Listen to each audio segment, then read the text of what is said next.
ಯಾರ ಬಗ್ಗೆ ಏನಂತ ಹೇಳ್ಬೇಕು, ಅಥವಾ ಮೋಹನ್ ಸರ್ ಅವರ ಪಲಾಯನ ಸಂಕಲನ ಕುರಿತು ಸುಮ್ಮನೆ ಮಾತಾಡ್ತಾ ಹೋಗೋದ? ಈ ಈ ಒಂದು ಪ್ರಶ್ನೆಗಳು ನನಗೆ ಸಿಕ್ಕಾಕೊಂಡೆ. ನಾನೀಗ ಸಣ್ಣ ಕಥೆಯ ಕುರಿತು ಹೇಳ್ತಾ ಹೋದ್ನಿಪ್ಪ ಅಂತಂದ್ರೆ ಆಲ್ರೆಡಿ ಕೇಳಿದ್ ಮಾತಾಡ ಬಿಡು ಅಂತೀರಿ. ಶ್ರೇಷ್ಠ ಕಥೆಗಳ ಕುರಿತು ಹೆಸರು ಹೇಳ್ಕೋತಾರೆ, ಒಟ್ಟು ಓದಿದ್ದದಾವು ಅಂತ ಹೇಳ್ತೀರಿ. ಅಟ್ಲೀಸ್ಟ್ ಪಲಾಯನ ಕೃತಿ ಓದಿಲ್ಲ ಅಂತಂದ್ರೆ ಅದ್ರ ಬಗ್ಗೆ ಮಾತಾಡ್ತಾ ಹೋದಪ್ಪ ಅಂತಂದ್ರೆ ನನ್ನ ಪ್ರಕಾರ ವಿಮರ್ಶೆ ಅಂತಂದ್ರೆ ಒಬ್ಬ ವ್ಯಕ್ತಿನ ಅಟ್ಟಕ್ಕೇರ್ಸೋದಲ್ಲ, ಸುಮ್ಮನೆ ಹೊಗಳು ಅಟ್ಟಕ್ಕೇರ್ಸೋದಕ್ಕಿಂತ ನೀವಿಲ್ಲಿ ತಪ್ಪ ಆಗ್ತೀರಿ, ಸ್ವಲ್ಪ ಸುಧಾರಿಸ್ಕೋರಿ, ಅದನ್ನ ನೋಡ್ಬಿಟ್ಟು ಹೆಜ್ಜೆ ಇಡ್ರಿ ಅಂತ ಹೇಳ್ಬೇಕು. ಆ ಹೇಳೋ ಕೆಲಸ ನಾವು ಮಾಡ್ಬೇಕು.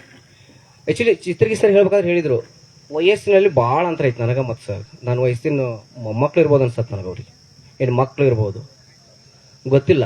ಬಟ್ ಈಗ ಅಂಥವ್ರ ಪುಸ್ತಕ ಬಗ್ಗೆ ಮಾತಾಡ್ತೀನಿ ಅಂತಂದ್ರೆ ಸಾಹಿತ್ಯಕ್ಕೆ ವಯಸ್ಸಿನ ಅಡ್ಡಿ ಇಲ್ಲ, ಓದಿಗೆ ವಯಸ್ಸಿನ ಅಡ್ಡಿ ಇಲ್ಲ. ಯಾರ ಪುಸ್ತಕ ಕುರಿತು ಯಾರು ಬೇಕಾದ್ರೂ ಮಾತಾಡ್ಬೋದು, ಆದರೆ ನಿಮ್ಮ ಓದಿನ ಪರಿಧಿ ವಿಶಾಲವಾಗಿದ್ದಾರೆ ಮಾತ್ರ. ನಮ್ಮಲ್ಲಿ ಪುಸ್ತಕ ಅವಲೋಕನ ಅಂತಂದ್ರೆ ಹೆಂಗಪ್ಪ ಅಂತಂದ್ರೆ ಕೇವಲ ಪುಸ್ತಕದ ಪರಿಧಿ ಒಳಗೆ ನಿಂತು ಮಾತಾಡೋದು. ಇನ್ನೂ ಕೆಲವರು ಏನ್ ಮಾಡ್ತಾರಪ್ಪ ಅಂದ್ರೆ ಪುಸ್ತಕಕ್ಕೆ ಎಂಟ್ರಿನ ಕೊಡ್ಲಾದ ಬಗ್ಗೆ ಬರೇ ಮಾತಾಡ್ಕೊತ ಹೋಗ್ಬಿಡೋದು. ಈ ತರ ನಾ ಬಹಳ ಕಾರ್ಯಕ್ರಮದ ನೋಡೀನಿ. ಪುಸ್ತಕ ಅವಲೋಕನ ಅಂತ ಕರೆದಿರ್ತಾರ, ಆ ಪುಸ್ತಕ ಬಗ್ಗೆ ಮಾತಾಡೋದೇ ಇಲ್ಲ, ಆ ಕಥೆಗಳ ಬಗ್ಗೆ ಮಾತಾಡೋದೇ ಇಲ್ಲ, ಏನೇನೋ ಮಾತಾಡೋದು. ಅವ್ರಾತು ಹಿಂಗಾಯ್ತು ಅಂತ. ಒಂದು ಕಿರುಚಿತ್ರ ಬಂದೈತಿ ವಿಮರ್ಶೆ ಅಂತ, ನೋಡ್ಬೋದು. ಟಿ.ಎಸ್. ನಾಗಾಭರಣ ಅವರು ಅದರಲ್ಲಿ ಅಭಿನಯ ಮಾಡ್ಯಾರ, ವಿಮರ್ಶೆ ಅಂತ ಒಂದು ಪುಸ್ತಕ. ಆ ಅಮ್ಮ ಬಂದ್ಬಿಟ್ಟು ಒಂದು ಪುಸ್ತಕ ಕೊಟ್ಟಕಳ, ಈ ಪುಸ್ತಕ ಬಗ್ಗೆ ಮಾತಾಡ್ರಿ ಅಂತಂದು ಹೇಳೋಗ್ತಾಳ. ಅವ್ರು ನೀನು ಟೀ ತೊಗೊಂಬರ್ತೀನಿ ಅಂತ ಒಳಗೆ ಹೋಗ್ತಾಳೆ ಟಿ.ಎಸ್. ನಾಗಾಭರಣ ಅವರು. ವಾಪಸ್ ಹೊರಗೆ ಬಂದಾಗ ಆ ಅಮ್ಮ ಹೋಗಿರ್ತಾಳ. ನೆಕ್ಸ್ಟ್ ಒಂದೆರಡು ದಿವಸ ಬಿಟ್ಟು ಬಂದಾಗ ಹುಡುಗಿ ಕೇಳಿದಾಗ ಟಿ.ಎಸ್. ನಾಗಾಭರಣ ಅವರು ಆ ಪುಸ್ತಕದ ಕುರಿತು, ಕಿರುಚಿತ್ರ ಇದು, ಆ ಪುಸ್ತಕದ ಕುರಿತು ಒಂದು 2 ಗಂಟೆ ಮಾತಾಡೋದ್ಮೇಲೆ ಒಂದು ಮಾತು ಹೇಳ್ತಾರ, ನೀ ಇಷ್ಟು ಚಂದ ಬರೀತಿ, ನೀ ತುಡುಗ್ ಮಾಡಿದೆ ಅಂತ ಅನ್ಕೊಂಡಿದ್ದಿಲ್ಲ ನಾನು ಅಂತ. ಯಾಕೆ ಸರ್ ಅಂತಂದಾಗ, ನಂದು 2,000 ರೂಪಾಯಿ ಯಾಕೆ ತುಡು ಮಾಡ್ಕೊಂಡು ಹೋದಿ ಅಂತ. ಅವಾಗ ಕತೆಗಾರ್ತಿಗೆ ಸಿಟ್ಟು ಬರ್ತಿತ್ತು. ಸರ್ ನನಗೆ ಒಂದು ಗೊತ್ತಾಗಲಿಲ್ಲ, ನೀವು ಪುಸ್ತಕ ತೆಗಿಲಾರ್ದ ನಿಮ್ದು 2 ತಾಸು ಮಾತಾಡ್ಬಿಟ್ರ ನನ್ನ ಬಗ್ಗೆ ಅಂತ. ನಾ ಪುಸ್ತಕ ತೆಗೆದಿನಿ ನೀ ಹೆಂಗೆ ಹೇಳ್ತೀನಿ ಅಂದಾಗ, ಸರ್ ನೀವೇನಾದ್ರೂ ಮೊದಲ ಪುಟ ತೆಗೆದಿದ್ರಪ್ಪ ಅಂದ್ರೆ 2,000 ರೂಪಾಯಿ ಅಲ್ಲೇ ಸಿಗ್ತಿದ್ರು ನಿಮಗೆ. ಬರೀ ಮೊದಲ ಪುಟ ತೆಗೆದಿದ್ರಪ್ಪ ಅಂದ್ರೆ 2,000 ರೂಪಾಯಿ ಅಲ್ಲೇ ಸಿಗ್ತಿದ್ರು ನಿಮಗೆ, ನೀವು ಮೊದಲನೇ ಪುಟನೇ ತೆಗೆದಿಲ್ಲ. ಸೊ ಇಂಥ ಮಾತುಗಾರರು ನಮ್ಮ ಮಧ್ಯೆ ಭಾಳ ಅದಾರ. ಮುನ್ನುಡಿ ಬೆನ್ನುಡಿ ಓದ್ಕೊಂಡ್ಬಿಟ್ಟು ಅದ್ರ ಬಗ್ಗೆ ಮಾತಾಡೋದು. ಆ ವ್ಯಕ್ತಿ ಸ್ವಲ್ಪ ಪರಿಚಯ ಇದ್ರಪ್ಪ ಅಂತಂದ್ರೆ ಅವ್ರ ಬಗ್ಗೆ ಮಾತಾಡೋದು. ಇದನ್ನ ನಾನು ನೋಡಿನೂ ಇದ್ದೀನಿ. ಮತ್ತು ಇನ್ನೂ ಒಂದು, ಈ ಪುಸ್ತಕಕ್ಕೆ ಬಂದಂಥ ಮುನ್ನುಡಿ ಬೆನ್ನುಡಿ ನಾನು ಓದಿಲ್ಲ, ನನಗೆ ಅದೊಂದು ಹವ್ಯಾಸನೇ ಇಲ್ಲ. ಮುನ್ನುಡಿ ಬೆನ್ನುಡಿ ಓದ್ಕೊಳ್ಳೋದು ಹವ್ಯಾಸ ಇಲ್ಲ. ಓದಿದ್ರು ಕೊನೆಯದಾಗಿ ಓದಿರ್ತೀನಿ. ಯಾಕಪ್ಪ ಅಂದ್ರೆ ಪ್ರತಿಯೊಬ್ಬ ಓದುಗ ಮುನ್ನುಡಿ ಬೆನ್ನುಡಿ ಓದ್ಕೊಂಡ್ಬಿಟ್ರೆ ಅದು ನಿಮ್ಮ ಜಪ್ತಿ ಇನ್ನೊಬ್ಬರ ಜಪ್ತಿ ಸಿಕ್ಕಂಗ, ಅದು ನಿಮ್ಮದು ಅಂತ ಅನ್ಸಲ್ಲ. ಅದು ಮುನ್ನುಡಿ ಬೆನ್ನುಡಿ ಬಿಟ್ಟು ನೀವು ಓದ್ರಿ, ಅವಾಗ ನಿಮಗೆ ದಕ್ತೈತೆ, ಅದು ನೀವೇನು ತಿಳ್ಕೊಂಡ್ರ ಅಂತ ಅಲ್ಲಿ ಗೊತ್ತಾಗತ್ತೆ. ಸೊ ಹಿಂಗಾಗಿ ನಾನು ಅದು ಮುನ್ನುಡಿ ಬೆನ್ನುಡಿ ಓದೇ ಇಲ್ಲ, ಆಮೇಲೆ ಓದಿದ್ರೆ ಅದನ್ನು ಸುಮ್ಮನೆ ಬಿಟ್ಟಿನಿ. ಸೊ ನಾನೀಗ ಏನು ಮಾಡ್ತೀನಪ್ಪ ಅಂತ, ಮೊದಲಿಗೆ ಕಥಾ ಸಂಕಲನದ ಇದು ಸಣ್ಣ ಕಥೆಗಳ ಇತಿಹಾಸ, ಶ್ರೇಷ್ಠ ಕಥೆಗಳು ಅವು ಇವು ಅಂತ ನಾನು ಹೇಳ್ಕೊಳಕ್ ಹೋಗಲ್ಲ. ಸುಮ್ಮನೆ ಮೊದಲು ಮೋಹನ್ ಸರ್ ಅವರ ಸಣ್ಣ ಕಥೆಗಳ ಕುರಿತು ಕೆಲವು ಒಂದು 10 ಕಥೆ ಒಳಗಡೆ ಸಂಕ್ಷಿಪ್ತವಾಗಿ ನಾನು ಪರಿಚಯ ಮಾಡ್ತಾ ಹೋಗ್ತೇನೆ. ಬಿಕಾಸ್ ಆಫ್ ಪ್ರತಿಯೊಬ್ರು ಕಥಾ ಸಂಕಲನ ಓದಿರ್ತಾರ ಅಥವಾ ಓದಿ ಬಂದಿರ್ತಾರ, ಓದಲೇಬೇಕು ಅಂತ. ಕೆಲವೊಂದಿಷ್ಟು ಮಂದಿ ಓದ್ಲಾರ್ದವ್ರಿಗೆ ಓದಕ್ಕೆ ಹಚ್ಚಬೇಕಂತ. ಸೊ ಅದಕ್ಕೋಸ್ಕರ ಸ್ವಲ್ಪ ಸಂಕ್ಷಿಪ್ತವಾಗಿ ಅವರ ಕಥೆಗಳನ್ನ ನಾವು ನೋಡ್ತಾ ಹೋಗೋಣ ಅಂತ ನಂದೊಂದು. ಸೊ ಪಲಾಯನ ಎಂದ ತಕ್ಷಣ ನಮ್ಮ ಕಣ್ಣಿಗೆ ಬರೋದು ಆ ಸ್ಥಳದಿಂದ ನಿರ್ಗಮಿಸುವುದು ಅಥವಾ ಭಯಪಟ್ಟು ಓಡಿ ಹೋಗೋದು, ಈ ತರ ಪದದ ಅರ್ಥ ಬರುತ್ತೆ. ಆಮೇಲೆ ಮಹಾಭಾರತ ಒಳಗೆ ಉತ್ತರ ಕುಮಾರ ಪಲಾಯನದ ನನಗೊಬ್ಬ ಶ್ರೇಷ್ಠ ಉದಾಹರಣೆ ಅನ್ಸೋದು ಅದೊಂದೇ. ಅದು ಬಿಟ್ಟರೆ ಯಾರು ಓಡೋಗಿದ್ದು ನನ್ನ ಕಣ್ಣಿನ ಕಂಡಿಲ್ಲ. ರಾವಣನೂ ಓಡೋಗಿಲ್ಲ, ಕರ್ಣನೂ ಓಡೋಗಿಲ್ಲ, ಯಾರ್ಯಾರು ಓಡ್ ಹೋಗ್ಲಿಲ್ಲ, ಯಾರ್ಯಾರಿಗೂ ಅಂಜು ಓಡ್ಲಿಲ್ಲ. ಉತ್ತರ ಕುಮಾರ್ ಒಬ್ಬ ಜಂಬ ಕೊಟ್ಟೊಂದು ಓಡೋಗಿದ್ದು, ಅವನೊಬ್ಬನೇ ನನಗೆ ಉದಾಹರಣೆ ಅನ್ಸೋದು. ಮತ್ತು ಪಲಾಯನ ಅಂತಂದ್ರೆ ಏನು, ಇಲ್ಲಿಂದ ಬಿಟ್ಟು ಹೋಗೋದು, ಹೆದರಿ ಹೋಗೋದು. ಪಲಾಯನ ಅಂತಂದ್ರೆ ಅದೇ. ಸೊ ಮೋಹನ್ ಹನಿಗೆ ಅವರಿಗೆ ಕತೆ ಹನಿಯುವ ಶೈಲಿ, ಕಟ್ಟಿಕೊಡುವಂಥ ರೀತಿ ಭಾಳ ಚಂದ ಒಲ್ದೈತಿ. ನಿರೂಪಣೆ ಶೈಲಿ ಆಗಿರ್ಬೋದು, ಹೇಳೋ ಒಂದು ಶೈಲಿ ಆಗಿರ್ಬೋದು, ಭಾಳ ಚಂದ ಒಲ್ದೈತಿ. ಮತ್ತು ಅವ್ರ ನಿರೂಪಣೆ ಶೈಲಿ ತುಂಬ ನನಗೆ ಭಾಳ ಇಷ್ಟ ಆಗಿದ್ದು. ಕೆಲವೊಂದಿಷ್ಟು ಕಥೆಗಳನ್ನು ನೋಡಿದಾಗ ವಾಹ್, ನಿರೂಪಣೆ ಶೈಲಿ ಎಷ್ಟು ಚಂದ ಐತಪ್ಪ, ಇದು ಚಂದ ಐತಲ್ಲ ಅಂತ. ಸೊ ನನಗೆ ಆ ನಿರೂಪಣೆ ಶೈಲಿ ತುಂಬ ಇಷ್ಟ ಆಯಿತು ಹನಿಗೆ ಸರ್ ಅವ್ರದ್ದು. ಹನಿಗೆ ಸರ್ ಅವರು ಇವರ ಕಥೆಗಳನ್ನ 90ರ ದಶಕದಲ್ಲಿ ಇರುವಂಥವ್ರು ಓದಿದ್ರೆ ಭಾಳ ಚಂದ, ಅವ್ರಿಗೆ ರುಚಿ ಕೊಡ್ತೈತಿ. ಯಾಕಪ್ಪ ಅಂತಂದ್ರೆ ಅವರು ಹೆಸರಿಸುವಂಥ ಹೇಮಮಾಲಿನಿ, ಧರ್ಮೇಂದ್ರ ಅವರು ಒಂದಿಷ್ಟು ರಾಜ್ಕುಮಾರ್, ಈ ಥರ ಒಂದಿಷ್ಟು ಮಂದಿ ಹೆಸರನ್ನೆಲ್ಲ ಹೇಳ್ತಾ ಹೋಗ್ತಾರೆ. ಈಗಿನ ಹುಡುಗರಿಗೆ ಯಶ್ ಸುದೀಪ್ ದರ್ಶನ್ ಬಿಟ್ಟು ಬೇರೆ ಯಾರು ಗೊತ್ತಿಲ್ಲ. ಬಟ್ 90ರ ದಶಕದಲ್ಲಿರುವಂತ ಯಾರು ವಯೋಮಾನದರಲ್ಲ ಅವ್ರು ಈ ಕತೆ ಓದಿದ್ರಪ್ಪ ಅಂತ, ಇವ್ರ ಕತೆ ಓದಿದ್ರಪ್ಪ ಸ್ವಲ್ಪ ಬಹಳ ಖುಷಿ ಕೊಡ್ತೈತಿ. ಯಾಕಂತಂದ್ರೆ ಚಿತ್ರೀಕರಣ ಇದಲ್ಲ, ಅಲ್ಲೆಲ್ಲೆಲ್ಲೇ ಹಾಡು ಬರ್ತಾವು, ಅಲ್ಲೆಲ್ಲೆಲ್ಲೆಲ್ಲೇ ಅವರು ಡ್ರೆಸ್ ಕೋಡ್ ಬರ್ತಾವು. ಈ ಪಲಾಯನ ಕಥೆನೂ ಹಂಗೆ ಐತದು. ಫಸ್ಟ್ನೇ ಕತೆ ನೀವು ಅಂತಂದ್ರೆ ಒಂದು ಸಿನಿಮಾಟಿಕಲ್ ತರ ಬರುತ್ತೆ. ಇವ್ರ ಕತೆ ಕೆಲವು ಸಿನಿಮಾಟಿಕಲ್ ಟಚ್ ಅದಾವ. ಆ ಸಿನಿಮಾಟಿಕಲ್ ಟಚ್ ಯಾಕದು ಅಂತ ನನ್ನ ಪ್ರಕಾರ ಅಂತಂದ್ರೆ ಅವ್ರಿಗೆ ಸಿನಿಮಾ ಹುಚ್ಚು ಮಾಡಿದಂಗೆ ಐತೆ ಅನ್ಸತ್ತೆ. ಯಾಕಂದ್ರೆ ಸಿನಿಮಾ ನೋಡೋ ಹುಚ್ಚಿರಬಹುದೇನೋ ಸರ್ಗೆ ಅಂತ. ಯಾಕೆ ಅವರು ಸಿನಿಮಾ ಹೆಸರು ಭಾಳ ಚಂದ ಹೇಳ್ಯಾರ ಅದ್ರಾಗ, ಭಾಳ ಮಂದಿ ಹೆಸರು ಹೇಳ್ಯಾರ, ಎಷ್ಟೋ ಮಂದಿ ಹೆಸರು ಹೇಳ್ಯಾರ ಅದ್ರಾಗ. ಇಲ್ಲಿ ಅಮಿತಾಬ್ ಬಚ್ಚನ್ ಇಂದ ಹಿಡಿದು ಹೇಮಾ ಮಾಲಿನಿ ಮಗಳವರೆಗೂ ಎಲ್ಲರದು ಹೆಸರು ಹೇಳ್ಕೊತಿಗ್ಯಾರ ಅವರು. ಅದರ ಜೊತೆಗೆ ಅವರು ಓದಿನ ಆಳ ತುಂಬಾ ಚಂದ ಐತಿ. ಮೊದಲ ಕಥೆಯಲ್ಲಿ ಕೆಲವೊಂದಿಷ್ಟು ಟೇಬಲ್ ಮೇಲಿನ ಪುಸ್ತಕಗಳನ್ನು ಅವರು ಹೆಸರಿಸ್ತಾ ಹೋಗ್ತಾರ. ಅದನ್ನ ನೋಡಿದಾಗ ಅನಿಸ್ತು ಅಬ್ಬಾ ಇಷ್ಟು ಚಂದ ಓದ್ಯಾರ ಅಂತ. ಅಂದ್ರೆ ನಮ್ಮ ಬಳಗದಲ್ಲಿಯೂ ಓದುವವರ ಸಂಖ್ಯೆ ಐತಿ. ಆದ್ರೆ ಹೆಂಗ್ ಓದ್ತಾರಪ್ಪ ಅಂತಂದ್ರೆ ಓದುಗರಲ್ಲಿ ಬರ್ತಾರ. ಒಬ್ರು ತೋರಿಸ್ಕೋತಾರ, ನಾ ಇಟ್ಟು ಓದಿದ್ಯಾ, ನಾ ಇದ್ರ ಮಾಡಿದೆ. ಇನ್ನೊಬ್ರು ಆತ್ಮತೃಪ್ತಿಗೋಸ್ಕರ ಓದೋರು ಅದಾರ. ನಮ್ಮ ಕಡೆ ಆತ್ಮತೃಪ್ತಿಗೋಸ್ಕರ ಓದೋರು ಜಾಸ್ತಿ ಅದ್ರ. ಹಣಗಿ ಸರ್ ಆ ಸಾಲಿ ಸೇರ್ತಾರ ಅಂತ ಅನಿಸ್ತ ನನಗೆ. ಯಾಕಂದ್ರೆ ಅವರು ಸೇರಿಸಿದಂತ ನೋಡಿದ್ರು. ಈ ಸಂಕಲನದ ಮೊದಲ ಕಥಾ ಸಂಕಲನ ಪಲಾಯನ. ಈ ಕಥಾ ಸಂಕಲನ ಏನು ಮೊದಲ ಪ್ರಾರಂಭದಲ್ಲಿ ಒಬ್ಬ ಸಾಹುಕಾರ ಬರ್ತಾನ, ಒಂದು ಕಥಾ ಸಂಕಲನವನ್ನ ತಯಾರು ಮಾಡ್ಬೇಕಂತಂದು. ಒಂದು ಕತೆ ಪೆಂಡಿಂಗ್ ಇರುತ್ತೆ, ಅದನ್ನ ಕಳಿಸಿರಲ್ಲ ಅಂತ ಒಂದು ಫೋನ್ ಬರುತ್ತೆ. ಅದಕ್ಕೋಸ್ಕರ ಒಂದು ಕತೆ ಬರೀತಾನ. ಆ ಕತೆ ಹೆಸರು ಪಲಾಯನ. ಸೊ ಇಲ್ಲಿಂದ ಈ ಕತೆ ಪ್ರಾರಂಭ ಆಕೈತಿ. ಸೊ ಅಲ್ಲಿ ಏನು ಕತೆ ಬರಿತಾ ಬರಿತಾ ಹೋಗ್ತಾನೋ. ಈ ಕತೆ ಒಳಗೊಬ್ಬ ಮನೋಹರ್ ಅಂತ ಒಬ್ಬ ಬರ್ತಾನ, ಒಬ್ಬ ಯುವಕ. ಇವನು ಅಂಚೆ ಗುಮಾಸ್ತನಾಗಿ ಇಲ್ಲಿಂದ ಚಿಕ್ಕಮಗಳೂರಿಗೆ ಹೋಗ್ತಾನೆ. ಸೊ ಚಿಕ್ಕಮಗಳೂರಿಗೆ ಹೋಗಿ ಎಲ್ಲರನ್ನು ರಂಜಿಸ್ಕೋತ ಹಾಡು, ಹರಟೆ, ಸಂಗೀತ, ಸಾಹಿತ್ಯ ಈ ತರ ಸ್ವಲ್ಪ ಹುಚ್ಚಿರುವಂತ ಒಬ್ಬ ವ್ಯಕ್ತಿ. ಸೊ ಅವರು ಇವನ್ನೆಲ್ಲ ನೋಡ್ಬಿಟ್ಟು ಅವ್ರಿಗೆ ಏನೋ ಒಂಥರ ವಿಸ್ಮಯ ಅನ್ಸುತ್ತೆ. ಎಲ್ಲ ಒಂದ ವ್ಯಕ್ತಿ ಕಡೆ ಇದ್ರೆ ಮತ್ತೆ ಅದು ವಿಸ್ಮಯನ. ಹಾಡ್ತಾನ, ಕುಣಿತಾನ, ಬರಿತಾನ, ನಗಿಸ್ತಾನ, ಈ ತರ ಇದ್ದಾಗ ಅವ್ನಿಗೆ ಒಂಥರ ಆಕರ್ಷಣೆ ಆಗತ್ತೆ. ಸೊ ಇಲ್ಲಿ ಆವಾಗ ಏನಾಗತ್ತ, ಒಂದು ಸಿನಿಮಾ ಶೂಟಿಂಗ್ ನಡೀತಿರ್ತೈತಿ. ಅಲ್ಲಿ ಹೋದಾಗ ಒಂದು ಹುಡುಗಿ ಪರಿಚಯ ಆಗತ್ತ. ಅವಳ ಹೆಸರು ಪರಿಮಳ ಅಂತ. ಸೊ ಪರಿಮಳ ಅಂತ ಪರಿಚಯ ಆಗತ್ತ. ಅದ ಹೋಟೆಲ್ದಾಗ ಬಂದು ನೋಡ್ತಾರ. ಅವ್ರ ಜೊತೆ ಪಾರಿಜಾತ ಅಂತ ಒಂದು ಹುಡುಗಿ ಪರಿಚಯ ಆಗ್ತಾಳ. ಮುಂದೆ ಇವರೊಂದು ಅಲ್ಲಿಗೆ ಗ್ಯಾಪ್ ಆಗಿಬಿಡತ್ತದ. ಒಂದೊಂದು ಮನೋಹರ್ ಒಂದು ಪುಸ್ತಕ ಬರೀತಾನ, ಪುಸ್ತಕ ಬಿಡುಗಡೆ ಮಾಡ್ತಾರ. ಆ ಪುಸ್ತಕ ಕಾರ್ಯಕ್ರಮಕ್ಕೆ ಏನು ಪಾರಿಜಾತ, ಪರಿಮಳ ಇವರೆಲ್ಲ ಬರ್ತಾರ. ಈ ತರ ಪರಿಚಯ ಆದಾಗ ಪಾರಿಜಾತ ಒಂದು ಕಥೆಯನ್ನು ಬರೆದು ಕೊಡ್ತಾರ. ಅವ್ರ ಹೆಸರಲ್ಲೇ ಪುಸ್ತಕದಲ್ಲಿ ಪ್ರಕಟಣೆ ಮಾಡೋದು, ಪೇಪರ್ದಲ್ಲಿ ಪ್ರಕಟಣೆ ಮಾಡೋದು. ಸೊ ಈ ತರ ಬಹಳ ಜನ ಬರಹಗಾರ ಅದ ನಮ್ಮ ಹತ್ರ. ಏನದು ಒಂಥರ ಹೀರೋಯಿಸಮ್ ಅಂತಾರಲ್ಲ ಆ ತರ. ಸೊ ಹಿಂಗಾಗಿ ಮನೋಹರ್ ಕತೆ ಬರೆದು ಕೊಡ್ತಾನ, ಪಾರಿಜಾತ ಪ್ರಕಟಣೆ ಮಾಡ್ತಾಳ ಅವಳ ಹೆಸರಿನ ಮೇಲೆ. ಅದೇ ತರನಾಗಿ ಇನ್ನೊಬ್ಳು ಬರ್ತಾಳ ಪರಿಮಳ, ಅವಳು ಸಹ ಅಲ್ಲಿ ಬರಿತಾಳ. ಇನ್ನೊಂದು ಹುಡುಗಿ ಬರ್ತಾಳ. ಅದಾದ್ಮೇಲೆ ಏನ್ ಮಾಡ್ತಪ್ಪ ಅಂದ್ರೆ ನೋಡೋರಿಗೆ ಏನಾಕೈತೆ ಅಂತಂದ್ರ, ಅಲ್ಲ ಈ ಕತಿ ನೀ ಬರೋ ಶೈಲಿ ಐತಲ್ಲ, ಪರಿಮಳನ ಮತ್ತು ಪಾರಿಜಾತನ ಹೆಸರು ಕತಿ ಬರೋ ಅಥವಾ ಏನಿದ್ರು ಒಳಗುಟ್ಟು ಅಂತ ಅವನ ಸಂಗಡಿಕೆ ಆದಾಗ ಅವನ ಗುಟ್ಟು ಹೊರಗಾಗ್ಬಿಡ್ತೈತಿ. ಸೊ ಅಲ್ಲಾದ ಸುಮ್ಮನಾಕಿತ್ತು. ಒಬ್ಬ ಕಟು ವಿಮರ್ಶಕನಿಗೆ ಸಿಕ್ಕಿಬಿಡ್ತಾನ, ಅವ ಬರೀತಾನ. ಅವನು ಬಹಳ ಚಂದ ವ್ಯಂಗ್ಯವಾಗಿ ಇವನ್ ಕುರಿತು ಬರೀತಾನ.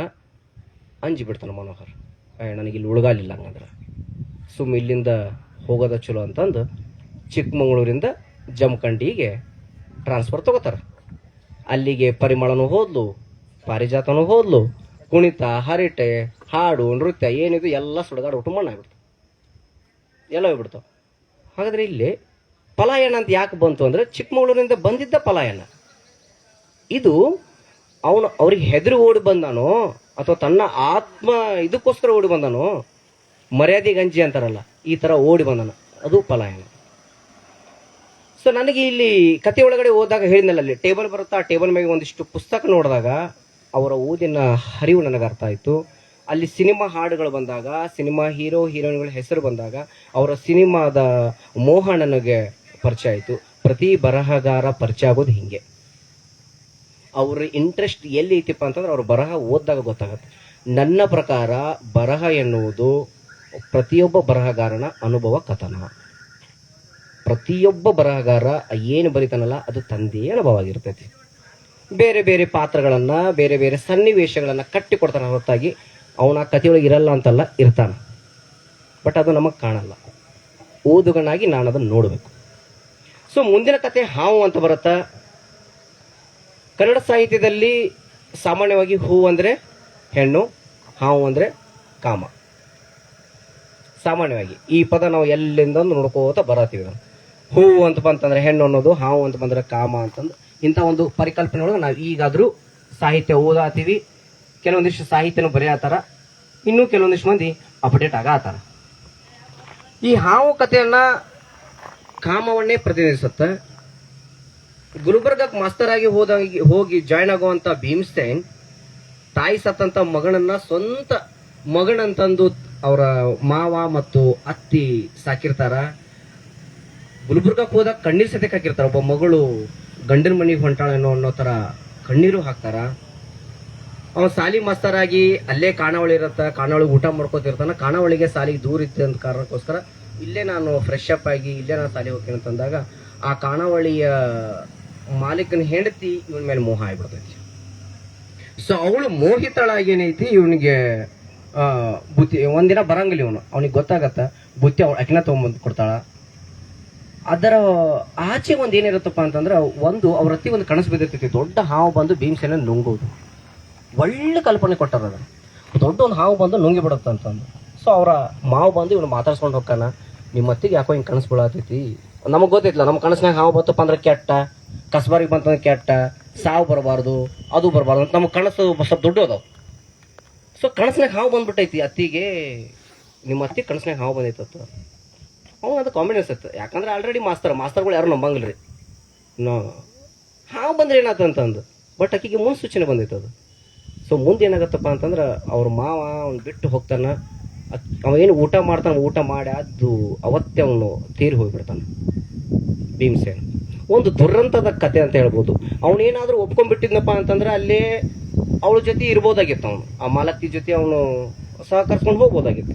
ಬಟ್ ಅವನಿಗೆ ಅದು ಬೇಡಾಗಿತ್ತು. ಯಾಕಂದ್ರೆ ಹೇ ಈಸ್ ಮಾಸ್ತರ್, ಅವ್ನು ಮಾಸ್ತರ್ ಅದಾನ, 4 ಮಂದಿ ಕೆಲಸ ಆತಾನ. ನಾನು ಯಾಕೆ ನನ್ನ ದಾರಿ ತಪ್ಪಲಿ ಅನ್ನೋದು ಒಂದು ಉದ್ದೇಶ ಅವನ ತಲೆಯಾಗೈತಿ. ಆದ್ರೂ ಅವನ ದುರಂತ ಸಾವಾಗ್ಬಿಡ್ತೈತು. ಇದು ಹಾವು ಕತೆ ಒಳಗೆ ಬಂದ್ರೆ ಸುಮತಿ ಅಂತ ಒಂದು ಕತೆ ಬರುತ್ತೆ. ಇದು ಭಾಳ ಚಂದ ಐತಿ, ಭಾಳ ಸಣ್ಣ ಕಥೆನೂ ಐತಿ. ಇದು ಏನಿಲ್ಲ, ಇದು ಒಂದು ಕಾಣಾವಳಿ ಇರ್ತೈತಿ, ಕಾಣಾವಳಿ ನಡೆಸಿರ್ತಾರ. ಅದ್ರಾಗ ಒಬ್ಬಕ್ಕೆ ಸುಮತಿ ಅಂತ ಬರ್ತಾಳ, ಒಬ್ಬ ದಾಸಪ್ಪ ಬರ್ತಾನ, ಹಾಡ ಹಾಡ್ಕೊತ ಬರ್ತಾನ. ಅವನು ಬಂದಾಗ ಆಕಿಗೆ ಸಂಗೀತ ಕೇಳೋ ಹುಚ್ಚಿರ್ತೈತಿ. ಅವನು ಒಳಗೆ ಕರೆಸಿ ಹಾಡ ಕೇಳ್ಕೋತ ಮೈ ಮರಿತಾಳ. ಊರಿಗೆ ಹೋದಂತ ಗಂಡ ಬಂದ್ಬಿಟ್ಟು ನೋಡಿಬಿಡ್ತಾನ, ಅಪಹಾರ್ಥ, ನಾ ಇಲ್ಲಾರ್ದ ನೀ ಹಿಂಗೆ ನಡೆಸೇನಂತಂದು ಆಕಿಗೆ ಹೊಡಿತಾನ. ಆಮೇಲೆ ಅದು ಅವಂಗೂ ಹೊಡೆದು ಕಳಿಸ್ತಾನ. ಮುಂದೆ ತಪ್ಪಿನ ಅರಿವು ಆಕೈತಿ. ಅವನಿಗೆ ಹೋಗಿ ಅರಿಬಿ ಚಪ್ಪಲ್ ಕೊಡಿಸ್ಬಿಡ್ತಾರ. ಈ ತರ ಅದು ಕತೆ ಹೋಗ್ತೈತಿ ಸುಮತಿ ಅಂತಂದು. ಬಟ್ ನನಗೇನದು ಒಂದು ಅನಿಸ್ಲಿಲ್ಲ ಕತೆ. ಸ್ವಲ್ಪ ಸುಮ್ಮನೆ ಓದಿಸ್ಕೊಂಡು ಹೋಗ್ಬೋದು ಅನ್ನೋ ಒಂದು ಕತೆ. ಬಟ್ ಹೊಸ ಬರಹಗಾರರಿಗೆ ಸ್ವಲ್ಪ ಸೆರೆ ಹಿಡಿಬಹುದೇನೋ ಅಂತಂದು ಆ ಕತೆ ಅದ್ಭುತ ಕತೆ ಅನಿಸ್ಬೋದು. ಬಟ್ ನಾನು ಇಡೀ ಸಂಕಲನದಲ್ಲಿ ನನಗೊಂದಿಷ್ಟು ಕತೆಗಳು ತುಂಬಾ ಇಷ್ಟ ಆಗ್ಯಾವ. ಅದರೊಳಗೆ ದೇವಿಕಾ ಅನ್ನೋ ಕತೆ ಭಾಳ ಇಷ್ಟ. ದೇವಿಕಾ ಅನ್ನೋ ಕತೆ, ನಾನು ಒಂದು ನಾಟಕ ಬರ್ದಿದ್ದೆ. ನನ್ನ ನಾಟಕದ ಪಾತ್ರಧಾರಿ ಹೆಸರು ದೇವಿಕಾನ. ಸೊ ಹಿಂಗೆ ನನಗದು ನೆನಪು ಬಂತು, ದೇವಿಕಾ ಅಂತ. ಸೊ ದೇವಿಕಾ ಕತೆ ಇಷ್ಟು ಚಂದ ಅನಿಸ್ತಪ್ಪ ಅಂತಂದ್ರೆ, ನೀವೇನಾದ್ರೂ ಆ ಕತೆ ಓದಿಬಿಟ್ಟು ಸ್ಟೇಷನ್ಗೆ ಹೋಗ್ಬಿಟ್ರಪ್ಪ ಅಂತಂದ್ರೆ ಯಾವ್ದಾದ್ರು ಹೆಣ್ಮಗಳು ನೋಡತ್ತಿರಪ್ಪ ಅಂದ್ರೆ ಇದೇನು ಕತೆ ಇರ್ಬೋದು, ಈ ಕಲ್ಪನೆ ಒಳಗೆ ಹೋಗ್ಬಿಡ್ತೀವಿ. ಅದು ಪ್ರತಿಯೊಬ್ಬ ಓದುವನಿಗೂ ಬರಬೇಕು. ಯಾಕಂತಂದ್ರೆ ನಮ್ಮ ಬರಹಗಾರರು ಪಾತ್ರಗಳನ್ನ ಹೊರಗಡೆಯಿಂದ ತೊಗೊಂಬಂದಿರಲ್ಲ, ಒಳಗಡೆ ಇದ್ದಂಥ ಪಾತ್ರಗಳನ್ನೇ ಹೇಳಿರ್ತಾರ ಅವರು. ಅವನ್ನ ನಾವು ಯಾವ ತರ ಜೀವಿಸ್ಬೇಕು ಅಂತಂದ್ರೆ ಮುಂದೆ ಬಂದಂತ ವ್ಯಕ್ತಿ ಆ ಪಾತ್ರದ ಇವನೇ ಆಗಿರ್ಬೋದು ಅಂತ. ಯಾಕಂದ್ರೆ ನನಗೆ ಇದು ಅನುಭವ ಆಗೈತಿ. ನಮ್ಮ ಹನುಮಂತ ಹಾಲಿಗೇರಿಯವರು ಒಂದು ಕಥಾ ಸಂಕಲನ ಬಂತು, ಗೆಂಡೆ ದೇವರು ಅಂತ. ಆ ಕಥಾ ಸಂಕಲನ ಓದಿದಾಗ ಅದ್ರಾಗ ಒಬ್ಬ ಒಂದು ಸಾವುಕಾರ ಇರ್ತಾನ, ಬಹಳ ಅಗರ್ಭ ಶ್ರೀಮಂತ ಇರ್ತಾನ. ಮುಂದೊಂದು ಪರಿಸ್ಥಿತಿ ಹಂಗಾಗತ್ತಪ್ಪ ಅಂತ ಹೆಗ್ಲಿ ಚೀಲ ಹಾಕೊಂಡು ಬೀದಿ ಬೀದಿ ಇದು ಹಾಳಿ ಹಾರಿಸೋತ ಹೋಗೋಣ. ಅದಷ್ಟು ದುರಂತ. ನಾನು ಇನ್ನೂ ಕಾಲೇಜ್ಗೆ ಹೋಗ್ತಿದ್ದೆ ಆ ಟೈಮಿಗೆ, ಸೆಕೆಂಡ್ PUC ಡಿಗ್ರಿ ಇದ್ದೆ ಆ ಟೈಮಿಗೆ. ನಾನು ನವನಗರದಿಂದ ಬಾಗಲಕೋಟೆ ಟಮ್ ಕೊಂಟೀನಿ. ಒಬ್ಬ ಚೀಲ ಹಿಡ್ಕೊಂಡು ಬಂದ, ಅರೇ ಗೌಡ್ ಇಲ್ಲಿ ಯಾಕೆ ಬಂದ? ನಾನು ಆತೇನ ಮತ್ತೆ ಕತೆ ಓದಿ ಒಂದು ವಾರ ಆಗೈತಿ, ಆ ಕತೆಯಿಂದ ಹೊರ ಬಂದಿಲ್ಲ. ಅರೇ ಗೌಡ್ ಯಾಕೆ ಇಲ್ಲಿ ಬಂದಾನ ಅಂತ.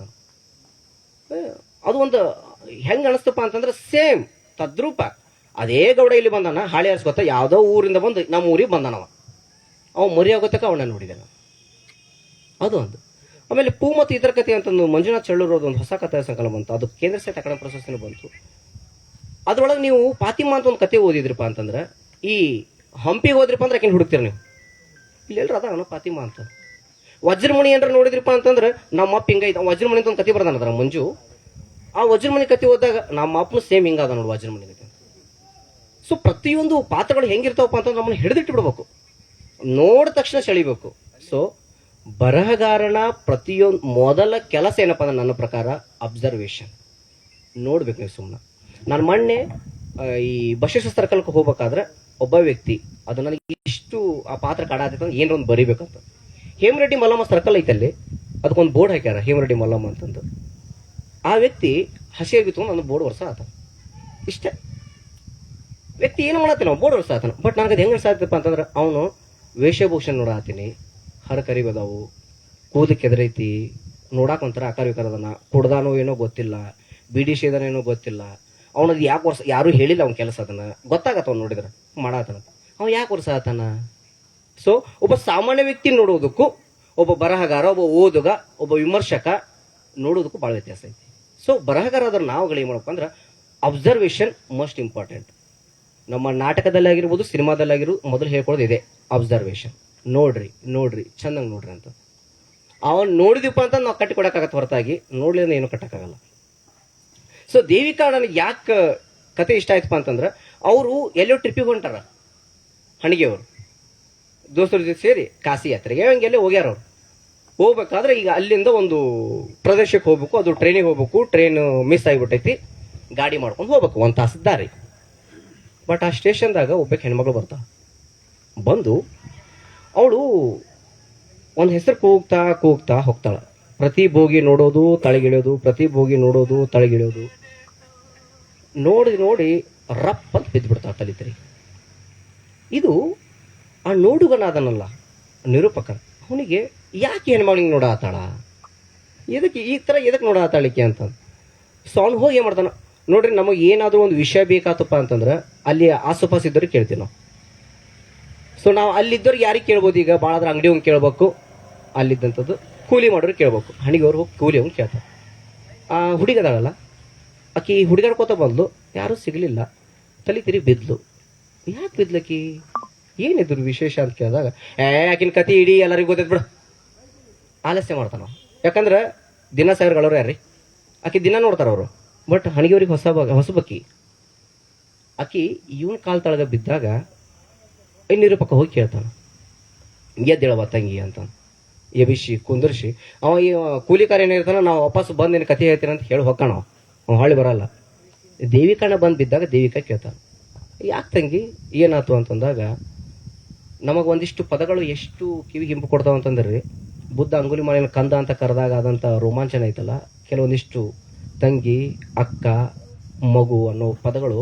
ಯಾಕಂದ್ರೆ ಕೆಲವೊಂದಿಷ್ಟು ಮಂದಿ ಪದ ಕೇಳಿರೋ ಇಲ್ಲ ಅವರು, ಯಾಕಂದ್ರೆ ಹೇಳುವ ಜೀವಿ ಇರೋದಿಲ್ಲಲ್ಲ. ಸೊ ಅಕ್ಕಿಗೆ ತಂಗಿ ಅಂತಂದಾಗ ಆಕಿಗೆ ಅಣ್ಣತಂಬ್ರಿಲ್ಲ, ಇರೋಕ್ಕೂ ಬೇಕು ತಂಗಿ, ಆಕಿನೂ ಸತ್ತು ಹೋಗ್ಯಾಳ. ಸೊ ಆಕಿನ ಕತೆ ಹೇಳ್ತಾ ಮುಂದೆ, ನೀ ಯಾಕೆ ಹಿಂಗೆ ಹುಡುಕಾಡ್ಕೋತ ಕೂತಿ ಅಂತಂದಾಗ, ಇಲ್ಲ ನನ್ನೊಂದು ದೊಡ್ಡ ಕತೆ ಐತಿ ಹೇಳ್ತೀನಿ, ಆದರೂ ಒಂದು ನನ್ನ ಕಡೆ ಇರೋ ವಸ್ತುಗಳನ್ನ ನೀವು ಕೊಂಡ್ಕೋಬೇಕಂತ. ಸೊ ಆಕಿ ವ್ಯಾಪಾರ ಮಾಡಾಕಿ ಹೊತ್ಕೊಂಡು ಕ್ಯಾಮ್ರಾ, ಸೇಂಟ್ ಬಾಟಲು, ಚಸ್ಮಾ, ಪೆನ್ನು, ಇಯರ್ಫೋನು ಈ ಥರ ಮಾರ ಹೆಣ್ಮಗಳಿಗೆ. ಸರಿ ಆಯ್ತು, ನಾ ಕ್ಯಾಮ್ರಾ ತೊಗೋತೀನಿ, ನಿನ್ನ ಕತೆ ಹೇಳು. ಕತೆಗಾರಿಗೆ ಏನು ಬೇಕು, ಕತೆ ಬೇಕು. ಮಾಂಟು ಅಂತ ಒಬ್ಬ ಇದ್ದಾರೆ, ನಿಮ್ಗೆ ಗೊತ್ತಿರ್ಬೋದು. ಮಾಂಟು ಅಂತಂದು ಮುಂದೆ ಅವನು ಸ್ವತಂತ್ರ ಬಂದ ಪಾಕಿಸ್ತಾನಕ್ಕೆ ಹೋಗಿ ಅಲ್ಲಿ ಸತ್ತು ಬಿಡ್ತಾನ. ಅವನು ಕೇವಲ 43 ವಯಸ್ಸು ಸತ್ತೋಗ್ತಾನೆ. ಸೊ ಮಾಂಟು ಇಷ್ಟು ಶ್ರೇಷ್ಠ ಕತೆಗಾರ ಅಂತಂದರೆ ಉರ್ದು ಸಾಹಿತ್ಯದೊಳಗಡೆ, ಹಿಂದಿ ಸಾಹಿತ್ಯದೊಳಗಡೆ ಭಾಳ ಅದ್ಭುತವಾದಂಥ ಕತೆಗಳನ್ನ ಕಟ್ಟ್ಯಾನ. ಅವನು ವೇಶ್ಯರ ಮನೆಗೆ ಹೋಗ್ತಿದ್ನಂತೆ, ಮಲಗೋಕ್ಕಲ್ಲ, ಅವ್ರ ಕತೆ ಕೇಳೋಕೆ. ಇವನು ಹೋಗಿ 10 ರೂಪಾಯಿ ಕೊಟ್ಟು ಆ ಹೆಣ್ಮಗಳ ಕತೆ ಕೇಳಿ, ಕತೆ ಬರೋದು, ಪೇಪರ್ಗೆ ಹಾಕಿ 20 ರೂಪಾಯಿ ತೊಗೊಳೋದು. ಇಷ್ಟ ಅವನ ಕೆಲಸ, ಮಾಂಟುನ್ ಕತೆ. ಸೊ ನಮ್ಮ ಕಡೆ ಬಿ ವಿ ಭಾರತಿ ಅಂತಂದ್ರೆ ಅವರು ಕನ್ನಡಕ್ಕೆ ತಂದರ ಕಥಾ ಸಂಕಲನ, ಅದು 16 ಕತೆ ಅದಾವು. ನೀವು ಕತೆ ಓದಿಬಿಟ್ರಪ್ಪ ಅಂದ್ರೆ ರೋಮಾಂಚನ ಆಗ್ಬಿಡ್ತೀರಿ. ನನ್ನ ಹೆಸರು ರಾಧೆ ಅಂತ ಒಂದು ಕತೆ ಐತೆ ಅದ್ರೊಳಗೆ. ಆಮೇಲೆ ದಾಂಪತ್ಯದ ಅನುಸಂಧಾನ ಅಂತ ಒಂದು ಕತೆ ಐತಿ. ಅದ್ಭುತವಾದಂಥ ಕತೆಗಳನ್ನು ಅವರು ಕಟ್ಟಿಕೊಟ್ಟಾರಲ್ಲ. ಈ ಮಾಂಟು ಇಷ್ಟ ಆಗ್ಬಿಡ್ತಾರೆ ನಿಮಗಂತಂದ್ರೆ, ನನ್ನಲ್ಲಿರೋ ಕತೆಗಾರನ ಬಡ್ದೆಬ್ಬಿಸ್ತಾನ ಅವರು, ಆ ಥರ. ಸೊ ಇಲ್ಲಿ ನನಗೆ ಈ ದೇವಿಕಾ ಕತೆ ಓದಿದಾಗ ನನಗೆ ಹಣಿಗೆಯವ್ರ ನೆನಪು ಬರಲಿಲ್ಲ. ದೇವಿಕನ ಕತೆ ಓದಿದಾಗ ಮಾಂಟು ನೆನಪು ಬಂದ ನನಗೆ. ಯಾಕಂದ್ರೆ ಮಾಂಟು ನಮ್ಮ ನಡುವೆ ಇದ್ದು ಮಾಡಿದ ಕೆಲಸ ಇದೆ. ವೇಶ್ಯರ ಪಕ್ಕ ಹೋಗಿ ಮಲಗಿಲ್ಲ, ಅನುಭವಿಸಿಲ್ಲ. ಅವನಿಗೆ ಬೇಕಿರೋದೇನು ಬರೀ ಕತೆ ಅಷ್ಟ. ಕತೆ ತೊಗೊಂಬರ್ತಿದ್ದ. ಅವನು ಏನು ಮುಂಬೈ ಒಳಗೆ ಅಡ್ಡಾಡ್ತಾನ ಅನ್ನೋದು ಎಲ್ಲವನ್ನ ಕಥೆಗಳನ್ನ ಆಗಿಸಿದ. ಶ್ರೇಷ್ಠ ಕಥೆಗಾರನ ಅದ. ಭಾರತ ಪಾಕಿಸ್ತಾನ ಹಿಂಭಾಗ ಆದಾಗ ಪಾಕಿಸ್ತಾನಕ್ಕೆ ಹೋಗಿ ಮರಣವನ್ನ ಹೊಂದಿದ. ಒಂದು ಇಪ್ಪಲಾದವರು ಅಂತ ಒಂದು ನಾಟಕನೂ ಬರುತ್ತೆ, ಬಹಳ ಅದ್ಭುತವಾದಂಥ ನಾಟಕ. ನೀವು ಅದು ಓದಲೇಬೇಕು, ಅದು ಭಾಳ ಚೆಂದ. ಅದನ್ನು ಹೇಳಲ್ಲ ನನಗೆ, ಬರೀ ಇಲ್ಲಿ ಬರ್ತೀನಿ ಮತ್ತೆ, ಯಾಕಂದ್ರೆ ಕೃತಿ ಬಿಟ್ಟು ಹೊರಗೆ ಹೋಗಬಾರ್ದು. ಸೊ ದೇವಿಕನ ಕಥೆನ ಕೇಳ್ತಾಳೆ ನಿರೂಪಕ. ಅವಾಗ ಅವಳು ಹೇಳ್ತಾಳ, ನಮ್ಮಪ್ಪ ಕಿರಾಣಿ ಅಂಗಡಿ ಸ್ಟೋರ್ ಐತಿ, ಇಬ್ಬರು ಹೆಣ್ಮಕ್ಳು ನಾವು, ನಮ್ಮವ್ವ ಚಂದಿತ್ತು, ಅಣ್ತಂಬರು ತಂದು ಮದುವೆ ಮಾಡಿದ್ರು, ತಂಗಿ ಹಡದ್ಲು, ಸತ್ತು ಬಿಟ್ಲು, ಗಂಡಿದ್ದ, ನನ್ನ ಗಂಡಿದ್ದ ಡಾಕ್ಟರ್ ಇದ್ದ, ಅವನಿಗೂ ಏನೋ ಆಗಿ ಅವನು ಸತ್ತು ಹೋದ.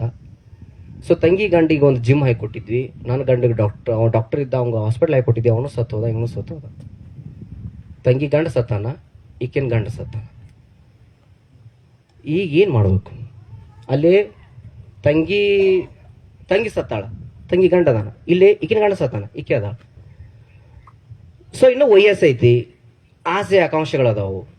ಸೊ ಕದ್ದು ಮುಚ್ಚಿ ಏನೋ ವ್ಯವಹಾರ ನಡೆಸ್ತಾರ, ಅವ್ರು ಅವ್ವ ಅಪ್ಪ ಗೊತ್ತಾಕೈತೆ. ಅವ್ರು ಅಂತಾರ, ನೀವು ಇಲ್ಲೇ ಮದುವೆ ಆಗಿಬಿಟ್ರಿಪ್ಪ ಅಂತಂದ್ರೆ ಸಮಾಜ ನಮ್ಮನ್ನು ಕೆಟ್ಟ ನೋಡ್ತೈತಿ, ನೀವು ಬೇರೆ ಎಲ್ಲಾದರೂ ಹೋಗಿಬಿಟ್ಟು ಸಂಸಾರ ಮಾಡಂದಾಗ ಕೂಸಿನ ತೊಗೊಂಡು ಹೊಕ್ಕಾರ. ಕೂಸಿನ ತೊಗೊಂಡು ಹೋಗಿ ಒಂದು ಸ್ವಲ್ಪ ದಿವ್ಸ ಇರ್ತಾರ. ಅವ ಅಂತ ನನಗೆ ಯಾಕೋ ಮಗನ ನೋಡ್ಬೇಕು ಅನ್ಸೈತಿ ಅಂತ ಮಗನ ಬಿಟ್ಟು ಬಂದಿರ್ತಾರ. ಮಗನ ತೊಗೊಂಬರ್ತೀನಿ ಅಂತ ಹೋದವ ಒಳ್ಳೆ ಬರೋದಿಲ್ಲ.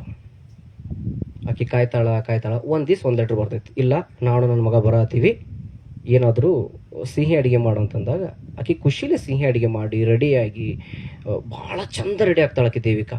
ಚಂದ ರೆಡಿ ಆದಾಗ ಒಂಥರ ಈಗ ಆಕಿನ ಮದುವೆ ಐತೆ ಅನ್ನೋ ಥರ ಅದು ಎಷ್ಟು ಚಂದ ಕಣ್ಮಂದು ಬರುತ್ತಲ್ಲ, ಭಾಳ ಚಂದ ರೆಡಿ ಆಗ್ತಾಳ.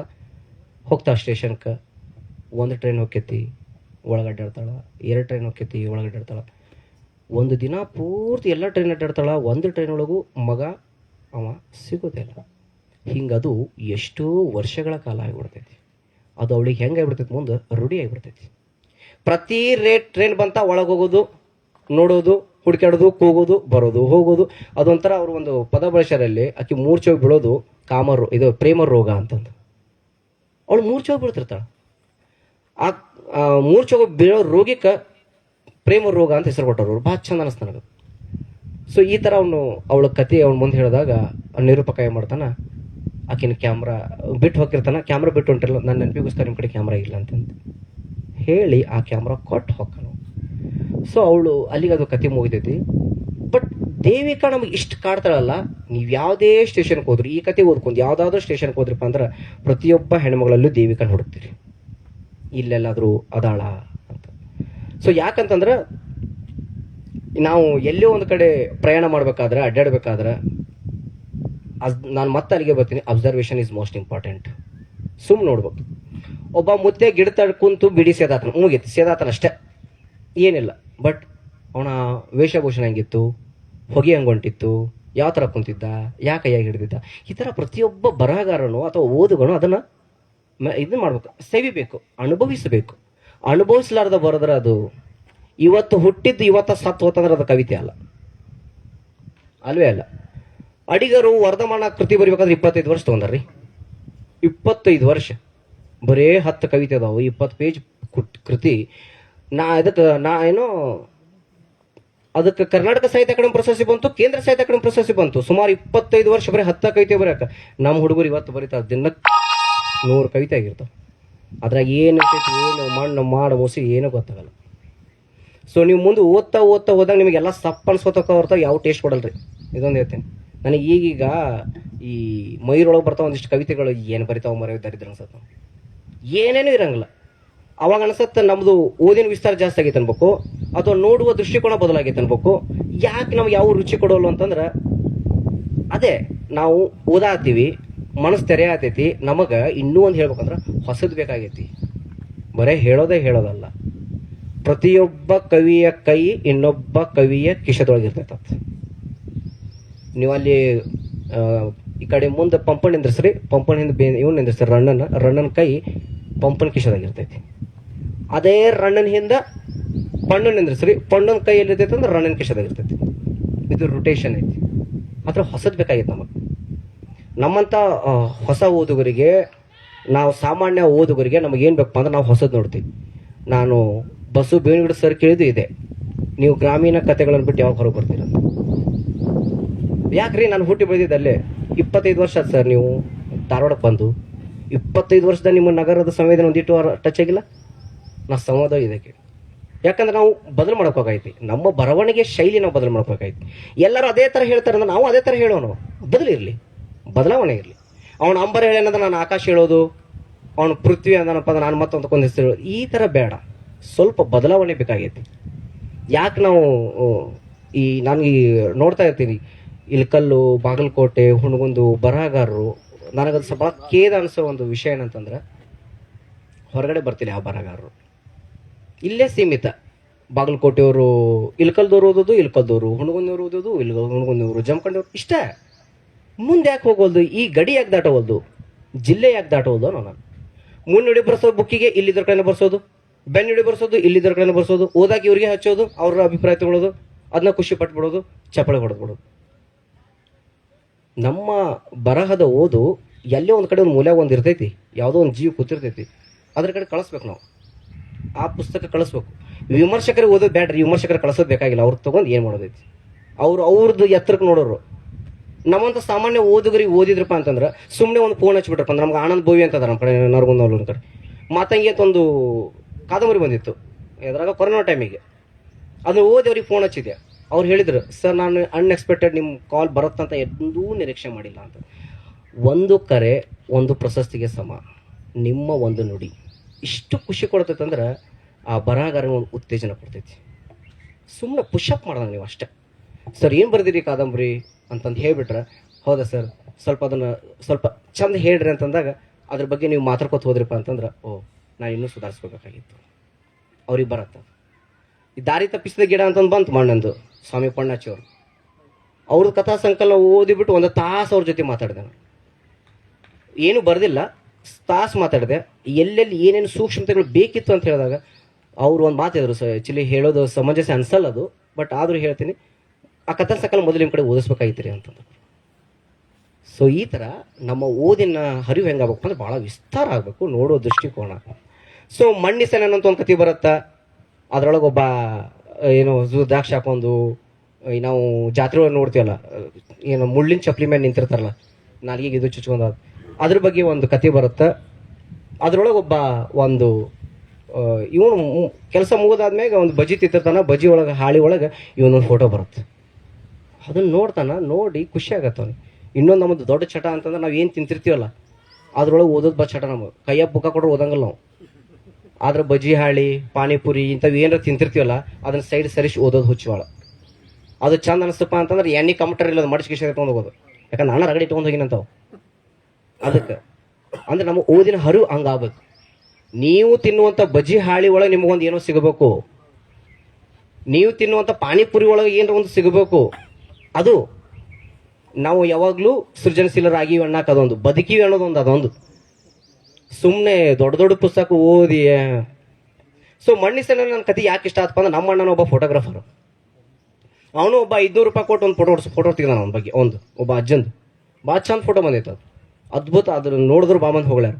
ಸೊ ಇದ್ರೊಳಗೆ ಕಥೆಯೊಳಗೆ ಮಣ್ಣಿಸನ ಮಿತ್ರ ಅಂತ ಯಾಕೆ ಅಂತಾರಪ್ಪ ಅಂತಂದ್ರೆ, ನೀನು ನಾನು ಫೋಟೋ ಹೊಡೆದ್ಬಿಟ್ಟು ನನಗೆ ಅದನ್ನು ಪ್ರಚಾರ ಮಾಡೋಕೆ ಇಷ್ಟಪಡ್ತಿಲ್ಲ, ನಾನು ಅದನ್ನು ಹರಿದು ಹೋಗ್ಯಾಕತ್ತೀನಿ, ನಾನು ಮಣ್ಣಿಸ್ಬಿಡು. ಯಾಕಂದ್ರೆ ಆ ವ್ಯಕ್ತಿ ಆ ಫೋಟೋಗ್ರಾಫರ್ ಕಡೆ 200 ರೂಪಾಯಿ ಇಸ್ಕೊಂಡ. ಅದು ಬಳಿಶ ಆಗೈತಿ, ಬಟ್ ನಿನ್ನ ಕಡೆ ರೊಕ್ಕ ಇಸ್ಕೊಂಡೀನಿ. ಸೊ ಹೀಗಾಗಿ ನನಗೀಗ ಅದು ಬೇಡ, ದಯವಿಟ್ಟು ನಾನು ಅದನ್ನು ಹರಿದು ಹೋಗ್ಯಾತೀನಿ ಅಂತಂದು ಹೇಳ್ತಾನೆ. ಸೊ ಅದಾದಮೇಲೆ ಈ ನನಗೆ ಸ್ವತಂತ್ರನ ಕತೆ ಭಾಳ ಇಷ್ಟ ಆಗೈತಿ. ಸರ್ ಹೇಳ್ದ ಸ್ವತಂತ್ರ ಕತೆ. ಸ್ವತಂತ್ರ ಅಂದಾಗ ನಾವೇನು ತಿಳ್ಕೊಂಡ್ಬಿಡ್ತೀವಿ, ಸ್ವತಂತ್ರ ಪದ ಅಂದಾಗ ನಾವು ಅದೇ ಬ್ರಿಟಿಷರು, ಭಾರತ, ಅದು ಇದು ಹಾಳು ಮುನ್ನು, ಅದೇ ಸ್ವತಂತ್ರ ಅಂದ್ರೆ ನಮ್ಮ ತಲೆಗಾದ ಬರುತ್ತೆ. ಸೊ ಇದೊಂದು ನನಗೊಂಥರ ಇದೊಂದು ವಿಭಿನ್ನ ರೀತಿ ಕತೆ ಅನ್ನಿಸ್ತು. ಓದ್ತಾ ಹೋದಂಗೆ ಸ್ವಲ್ಪ ಗುಂಜ್ ಅನ್ಸತ್ತೆ, ಬ್ಯಾಸರ ಆಗತ್ತಲ್ಲ ಮರಿ ಇದೇನು ಓದೋದಂತ. ಬಟ್ ನೀವು ಮುಂದೆ ಓದಂಗೆ ಅನ್ಸತ್ತೆ, ಇಷ್ಟು ಹಿಂಗೆ ಅನ್ಸತ್ತೆ ಅದು ಕತೆ. ಸ್ವಾತಂತ್ರ್ಯ ಅಂದ್ರೆ ಏನು? ಅವ ಮಂಜು, ಒಬ್ಬ ಹುಡುಗ, ಸಣ್ಣ ಹುಡುಗ ಮಂಜುನಾಥ ಸ್ವಾಮಿ ಟೆಂಪಲ್ ಪೂಜೆ ಮಾಡ್ತಾನೆ, ಅರ್ಚಕ. ಅವನಿಗೊಂದು ಸ್ವಾತಂತ್ರ್ಯ ಬೇಕಾಗಿತ್ತು. ಎದರಿಂದ ಸ್ವಾತಂತ್ರ್ಯ ಬೇಕಾಗೈತಿ? ಎದರಿಂದನೂ ಅಲ್ಲ, ದೇವರಿಂದ ಬೇಕಾಗಿತ್ತು ಅವನಿಗೆ ಸ್ವಾತಂತ್ರ್ಯ. ಅವನಿಗೆ ಬೇಕಾಗಿದ್ದು ಸ್ವಾತಂತ್ರ್ಯ ದೇವರಿಂದ.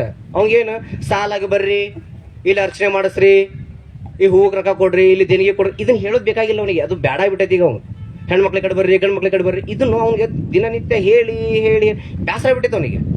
ಇದು ಅವನಿಗೆ ಒಂಥರ ಇರಿಟೇಟ್ ಆಗತೈತಿ. ಅದಕ್ಕೆ ಅವ್ ಮನಸ್ಸ ಹೇಳ್ತಾನ, ಮಂಜುನಾಥ ಸ್ವಾಮಿ ಇವತ್ತ ಲಾಸ್ಟ್ ನೋಡ್ಪ ನೀನು ಪೂಜೆ ಮಾಡತ್ತ. ಆಮ್ಯಾಗ ಅವ್ರು ಹೋಗಿ ಹೇಳ್ತಾನ, ನಾನು ಹೋಗಿ ಬರ್ತೀನಿ ಅಂತ. ಯಾಕೆ ಎಲ್ಲಿಗೆ ಹೊಂಟೆ ಅಂದಾಗ ನನಗೆ ಸ್ವತಂತ್ರ ಬೇಕಾಗೈತಿ. ಸೊ ಸ್ವತಂತ್ರ ಪರಿಕಲ್ಪನೆ ಹೆಂಗೆ ಬರ್ತಾವ ನೋಡ್ರಿ. ನಾವು ಸ್ವತಂತ್ರ ಅಂದ್ರೆ ಸಂಸಾರದಿಂದ ಸ್ವತಂತ್ರ, ಸ್ನೇಹಿತರಿಂದ ಸ್ವತಂತ್ರ, ಅದರಿಂದ ಇದರಿಂದ ಪ್ರೀತಿಯಿಂದ ಅಂತೀವಿ. ಬಟ್ ಸ್ವತಂತ್ರ ದೇವರಿಂದ ಬೇಕಾಗೈತಿ. ಪ್ರಸ್ತುತ ಹೆಂಗೈತಪ್ಪ, ನಮ್ಮ ದೇಶಕ್ಕೂ ದೇವರಿಂದ ಸ್ವತಂತ್ರ ಬೇಕಾಗೈತ್ರಿ ಈಗ. ಯಾಕಂದ್ರೆ ನಮ್ಮ ದೇವ್ರುಗಳಿಗೆ ಬರೀ ಓಟ್ ಕೇಳಕ್ಕೆ ನಿಂತ್ಬಿಟ್ಟಾವ ಎಲ್ಲ ದೇವ್ರು. ಪ್ರತಿ ದೇವ್ರು ಹೆಂಗೆ ನಿಂತವ್ರು ಓಟ್ ಕೇಳಕ್ಕೆ ನಿಂತ್ಬಿಟ್ಟಾವ ಈಗ. ಸೊ ಓಟ್ ಕೇಳೋ ದೇವ್ರನ್ನ ನಾವು ಬಿಡ್ಬೇಕು, ಈ ಓಟ್ ಅವ್ರನ್ನ ಕೇಳೋರು ಬಿಡ್ಬೇಕು ಅನ್ನೋದು ಗೊತ್ತಾಗೋದು, ಕನ್ಫ್ಯೂಸ್ ಆಗತ್ಬಿಟ್ಟೆ. ಸೊ ಪ್ರಸ್ತುತ ಈ ಕತೆ ಭಾರಿ ಚೆನ್ನಾಗಿ ಆಗತೈತಿ. ಯಾಕಂದ್ರೆ ಅದೇ ಹೇಳಿದ್ನಲ್ಲ, ನಮ್ಮ ದೇಶ ನಮ್ಮ ರಾಜ್ಯ ನಿಂತಿದ್ದ ಈಗ ದೇವ್ರ ಮೇಲೆ ನಿಂತ್ಬಿಟ್ಟಾವ. ಆಮೇಲೆ ಮಾರ್ಗದರ್ಶಿ ಅಂತ ಒಂದು ಕತೆ ಐತಿ. ಇದು ಕತೆ ಓದ್ದ ನಿಮಗ ಅಬ್ವಿಯಸ್ಲಿ ದೇವಿಕಾ ಕತೆ ನೆನಪು ಬರ್ತೈತಿ, ಅಬ್ವಿಯಸ್ಲಿ. ಯಾಕಂದ್ರೆ ಇಲ್ಲಿ ಬರುವಂತ ಹೆಣ್ಮಗಳು ಏನದಾಳಲ್ಲ, ಅವಳು ಸೇಮ್ ಅದೇ ತರ ವ್ಯಾಪಾರ ಮಾಡುವಂಥವಳು. ಕ್ಯಾಮ್ರಾ, ಸೇಂಟ್ ಬಾಟಲು, ಗಾಗಲು, ಈ ತರ ಅವಳು ವ್ಯಾಪಾರ ಮಾಡೋವಳು. ಬಟ್ ಇದು ಕತೆ ಇಷ್ಟು ಚಂದ ಕಟ್ಕೊಟ್ಟಾರಂತಂದ್ರೆ, ಒಬ್ಬ ಹುಡುಗ ಬರ್ತಾನ, ಕ್ಯಾಮ್ರಾ ಕೊಟ್ಟು ಕಳಿಸ್ತಾಳ, ಅವನ 500 ರೂಪಾಯಿ ಕೊಡ್ತಾನ, ಈಗ ಚೇಂಜ್ ಕೊಟ್ಟು ಕಳಿಸ್ತಾಳ. ಆದ್ರೆ 500 ರೂಪಾಯಿ ಏನೈತಪ್ಪ, ಕೋಟಾ ನೋಟ್ ಇರ್ತೈತಿ. ಸೊ ಕೋಟಾ ನೋಟ್ ಇದ್ದಾಗ ಆಕಿ ಹೋಗಿ ಸಾಕರಿಗೆ ಹೇಳಿದಾಗ ಭಯಂಕರ ಬೈತಾಳಕಿ, ಚಂದ ಇರ್ತಾಳೆ ನೋಡಾಕ. ಮತ್ತು ಒಂಥರ ಮಾಡೆಲ್ ವ್ಯಾಪಾರಸ್ಥಕಿ, ಟಿ ಶರ್ಟ್ ಹಾಕ್ಯಾಳ, ಜೀನ್ಸ್ ಹಾಕ್ಯಾಳ, ಹಿಲ್ಸ್ ಹಾಕ್ಯಾಳ, ಭಾರಿ ಚಂದ ಅದಳ. ಭಯ ಆತಾಳ, ಅವಾಚಕ ಶಬ್ದದಿಂದ ಭಯ ಆತಾಳ. ಅವ್ಗೆ ಮರ್ಯಾದಿಲ್ಲ, ಹಂಗ ಹಿಂಗ ಅಂತ. ಅವ ಏನು ಮಾಡ್ತಾಳ, ಒಂದು ಅಡ್ರೆಸ್ ಸಿಗುತ್ತೆ ಅವಂದು. ಹೋಗಿ ಕೇಳ್ತಾಳ, ಇಲ್ಲೇ ಇದ್ದ ಅಂತಂದಾಗ ಅವ್ಗೊಂದು ಲೆಟ್ರ್ ಬರಿತಾಳ. ಬರ್ದಾಗ ಅವ್ನು ಭಯ ಸ್ಟಾರ್ಟ್ ಆಗ್ಬಿಡ್ತೈತಿ. ಅರೆ, ನಾ ಕೊಟ್ಟಿದ್ದು ನೋಟು ಕೋಟ ಇತ್ತಾ ಅಂತಂದು. ಅವನು ಸಂಪ್ರದಾಯಸ್ಥ, ಅವನು ಅನುಮಾನ, ಇದು ಸ್ವಾಭಿಮಾನದ ಮನುಷ್ಯ ಅವ. ಇದೇನ್ರ ಹೊರಗೆ ಗೊತ್ತಾತಪ್ಪ, ಅದನ್ನ ಏನು ಮಾಡೋದಪ್ಪ ಅಂತಂದು. ಸೊ ಆಗಿದ್ದಾಳೆ ಅಂತ ಏನು ಮಾಡ್ತಾನಂದ್ರೆ 500 ರೂಪಾಯಿ ಕೊಟ್ಟು ಕಳಿಸ್ಬಿಡ್ತಾನೆ. ಈ ಕ್ಯಾಮ್ರಾ ತೊಗೊಂಡು ನಾವೇ ಮಾಡಿರ್ತಪ್ಪ, ಸ್ಟುಡಿಯೋಕ್ಕೆ ಮಾರಿರ್ತಾನೆ. ಆ ಸ್ಟುಡಿಯೋದ ಒಂದು ಪತ್ರ ಕಳಿಸ್ತಾನ, ಅವತ್ತು ಈ ಕ್ಯಾಮ್ರಾ ನಕಲೈತಿ. ಸೊ ತಪ್ಪು ಯಾರ್ದಂಗಂದ್ರೆ ಇಲ್ಲಿ ಪ್ರಶ್ನೆ ಬರೋದು. ಇವಾಗ ಕೋಟ ನೋಟ್ ಕೊಟ್ಟನಂತ ಇಕ್ಕಿತ್ತ, ಇವನ್ ತಪ್ಪ ಅಂತ ಅಕ್ಕಿ ಅಂದ್ಲು. ಆಕಿ ನಕಲಿ ಕ್ಯಾಮ್ರಾ ಕೊಟ್ಟ ಅಂತಂದು ಈಗ ಪತ್ರ ಬಂದೈತಿ, ಆಕಿದು ತಪ್ಪು. ಈಗ ಇಬ್ರು ದೃಷ್ಟಿಗೆ ಇಬ್ರು ತಪ್ಪ, ಇಬ್ರು ದೃಷ್ಟಿ ಒಳಗೆ. ಬಟ್ ಹಂಗೆ ನೋಡಿದ್ರೆ ಇಬ್ರು ಭಾರಿ ಒಳ್ಳೆಯವರು, ಅವರು ಬಹಳ ಒಳ್ಳೆಯವರು.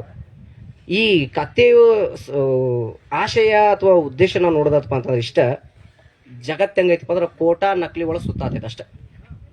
ಈಗ ಜಗತ್ತಿರೋದು ಕೋಟಾ ಮತ್ತು ನಕಲಿ. ನಮಗೆ ಗೊತ್ತಾಗೋದಾಗೈತೆ ನಕಲಿ ಯಾವುದು ಕೋಟಾ ಯಾವುದು ಅಂತ. ಎಲ್ಲಾನು ನಾವು ನಕಲಿನ ಅನ್ನತ್ತೀವಿ, ಎಲ್ಲಾನು ಕೋಟಾನು ಅನ್ನಕೋದು, ನಕಲಿನ ಅನ್ನಕೋದು, ಒಟ್ಟು ನಮ್ಮದ ಅನ್ನೋ ಥರ ಜೈ ಅನ್ನತ್ಬಿಟ್ಟು. ಬಟ್ ನಾವು ಅದನ್ನು ಸ್ವಲ್ಪ ನೋಡ್ಕೋಬೇಕಾಗೈತಿ. ಸೊ ಇವಿಷ್ಟು ಕತೆಗಳಾದ್ರೆ, ಒಂದು ಆಕಸ್ಮಿಕ ಅಂತ ಒಂದು ಕತೆ ಬರುತ್ತೆ, ಕುಲ ಕಸುಬು ಅಂತ ಕತೆ ಬರುತ್ತೆ. ಅವು ಕತೆ ನೀವು ಓದ್ತೀರಿ ಅಂತ ಅನ್ಕೋತೀನಿ, ಅಷ್ಟು ಹೇಳೋದು ಬೇಡ ಅಂತ. ಬಟ್ ಒಂದು ಕತೆನ ನಾನು ಬಿಡ್ತೀನಿ, ಅದನ್ನ ಕೊನೆದಾಗ ಹೇಳ್ತೀನಿ. ಅದು ನಾನು ಕತೆಗಾರನ ಅದೇ ಅಂತ ಒಂದು ಕತೆ ಬರುತ್ತೆ. ಸೊ ಆ ಕತೆ ಮಾತ್ರ ನಾನು ಅದನ್ನ ಹೇಳ್ತಾ ಹೇಳ್ತೀನಿ. ಸೊ ಯಾಕೆ ನಾನು ಅದನ್ನ ಈಗ ಅದು ಏನು ನಾನು ಕತೆಗಾರನಾದೆ ಅಂತ ಕತೆ ನಾನು ಮೊದಲೇ ಯಾಕೆ ಹೇಳಿರಪ್ಪ ಅಂದ್ರೆ, ಅದು ಆ್ಯಕ್ಚುಲಿ ಹೇಳ್ಬೇಕಂತಂದ್ರೆ ಮಿಡಲ್ ಬರುವಂಥ ಕತೆ. ಅದು 6, 7 ಹಿಂಗೇನೋ ಸಂಖ್ಯೆ ಐತೆ, ಅದು ಅಲ್ಲಿ ಬರೋ ಕತೆ. ಅದು ನಾನು ಕತೆಗಾರನಾದೆ ಕತೆ ನಾನು ಓದಿಲ್ಲ, ಹೆಸರು ನೋಡಿದಾಗ. ಯಾಕೆ ಓದಿಲ್ಲ ಅಂತಂದ್ರೆ, ಇವರು ಪ್ರತಿ ಕತೆ ಒಳಗೆ ಏನು ಮಾಡ್ಯಾರಪ್ಪ ಅಂತಂದ್ರೆ, ಕಥಾ ಸ್ಪರ್ಧೆ, ಕತೆಗಾರರಾಗೋ ಕನಸು, ಅಂಚೆ ಕಚೇರಿ, ಈ ಥರ ಪದಗಳಾಗ್ಯಾರ. ಸಾಮಾನ್ಯ ಓದುಗಳಾದಂಥ ನನಗೆ ನೀವು ಪದೇ ಪದೇ ಒಂದು ಪದ ಕೊಟ್ಟರಪ್ಪ ಅಂದ್ರೆ ನನಗೆ ಅದೇನಾಗುತ್ತೆ, ಇರಿಟೇಟ್ ಆಗಿಬಿಡ್ತೈತಿ. ಅದು ನಮಗೇನಾಗತ್ತದ, ಡೈಜೆಷನ್ ಆಗಂಗಿಲ್ಲ. ಸೊ ಅದು ಹೆಂಗಾಯ್ತಪ್ಪ ಅಂತಂದ್ರೆ, ಈ ಒಂದು 3-4 ಕತೆ ನೋಡಿದೆ ನಾನು. ಆ ಎಲ್ಲ ಕತೆ ಒಳಗೆ ಏನೈತಪ್ಪ ಅಂದ್ರೆ, ಕಥಾ ಸ್ಪರ್ಧೆ, ನಾ ಕತೆಗಾರನಾಗಬೇಕು ಅನ್ನೋ ಕನಸು, ಕತೆ ಬರೆಯೋದು, ಅವನ್ನೆಲ್ಲ ಓದಿಬಿಟ್ಟಿದ್ನಲ್ಲ. ಯಪ್ಪ ಇಷ್ಟು ಓದಿನಿ, ಕತೆಗಾರ ಅಂದ್ರೆ ಇದು ಹಂಗೆ ಇರಬೇಕು, ಇದನ್ನು ಲಾಸ್ಟಿಗೆ ಓದಿದ್ರೆ ಆತಂತ. ಇವತ್ತು ಮುಂಜಾನೆ ಓದಿನ ಕತೆ ಹೆಚ್ಚಿಲ್ಲ. ನಾನು ರಾತ್ರಿ ನಿದ್ದೆ ಬರಲಾಗಿತ್ತು, ಭಾಳ ನಿದ್ದೆ ಬರಲಾಗಿತ್ತು. ನಾಳೆ ಪ್ರೋಗ್ರಾಮ್ ಅಂತಂದು ಆ್ಯಕ್ಚುಲಿ ಸರ್ ಒಂದು ತಿಂಗಳು ಹೇಳ್ಯಾರ, ನಾನು ಬರ್ದಿದ್ದಿಲ್ಲ. ನಿನ್ನೆ ಕುಂತು ಬರ್ದಿದ್ದು ನಾನು ಎಲ್ಲ ಬರೋದು. ನಿನ್ನೆ ನೈಟ್ ನಿದ್ದೆ ಬರಲಾದಕ್ಕಾಗ ನಾನು ಕತೆಗಾರನಾದ ಕತೆ ಓದಿದ್ದೆ, ನಿದ್ದೆ ತರಿಸ್ಬಿಡ್ತು. ಒಳ್ಳೆ ಕತೆಗಾರ ಆಗ್ಬೋದಪ್ಪ ಅಂದೆ ನಾನು. ಸೊ ಕತೆ ಓದಿದೆ. ಯಾಕೆ ನನಗದು ಕೊನೆಯದಾಗಿ ಒಂದು ಕತೆ ಹೇಳತ್ತೀನಪ್ಪ ಅಂತಂದ್ರೆ, ಈಗ ನಾನೇನು ಮಾತಾಡ್ಬೇಕಲ್ಲ ಕತೆಗಳ ಕುರಿತು, ಆ ಕತೆನ ಮಾತಾಡ್ಬಿಡ್ತೈತಿ. ಇಷ್ಟ ಸಿಂಪಲ್. ಅಂದ್ರೆ ಕತೆಯ ಸೂಕ್ಷ್ಮತೆ ಕುರಿತು ಮಾತನಾಡುವ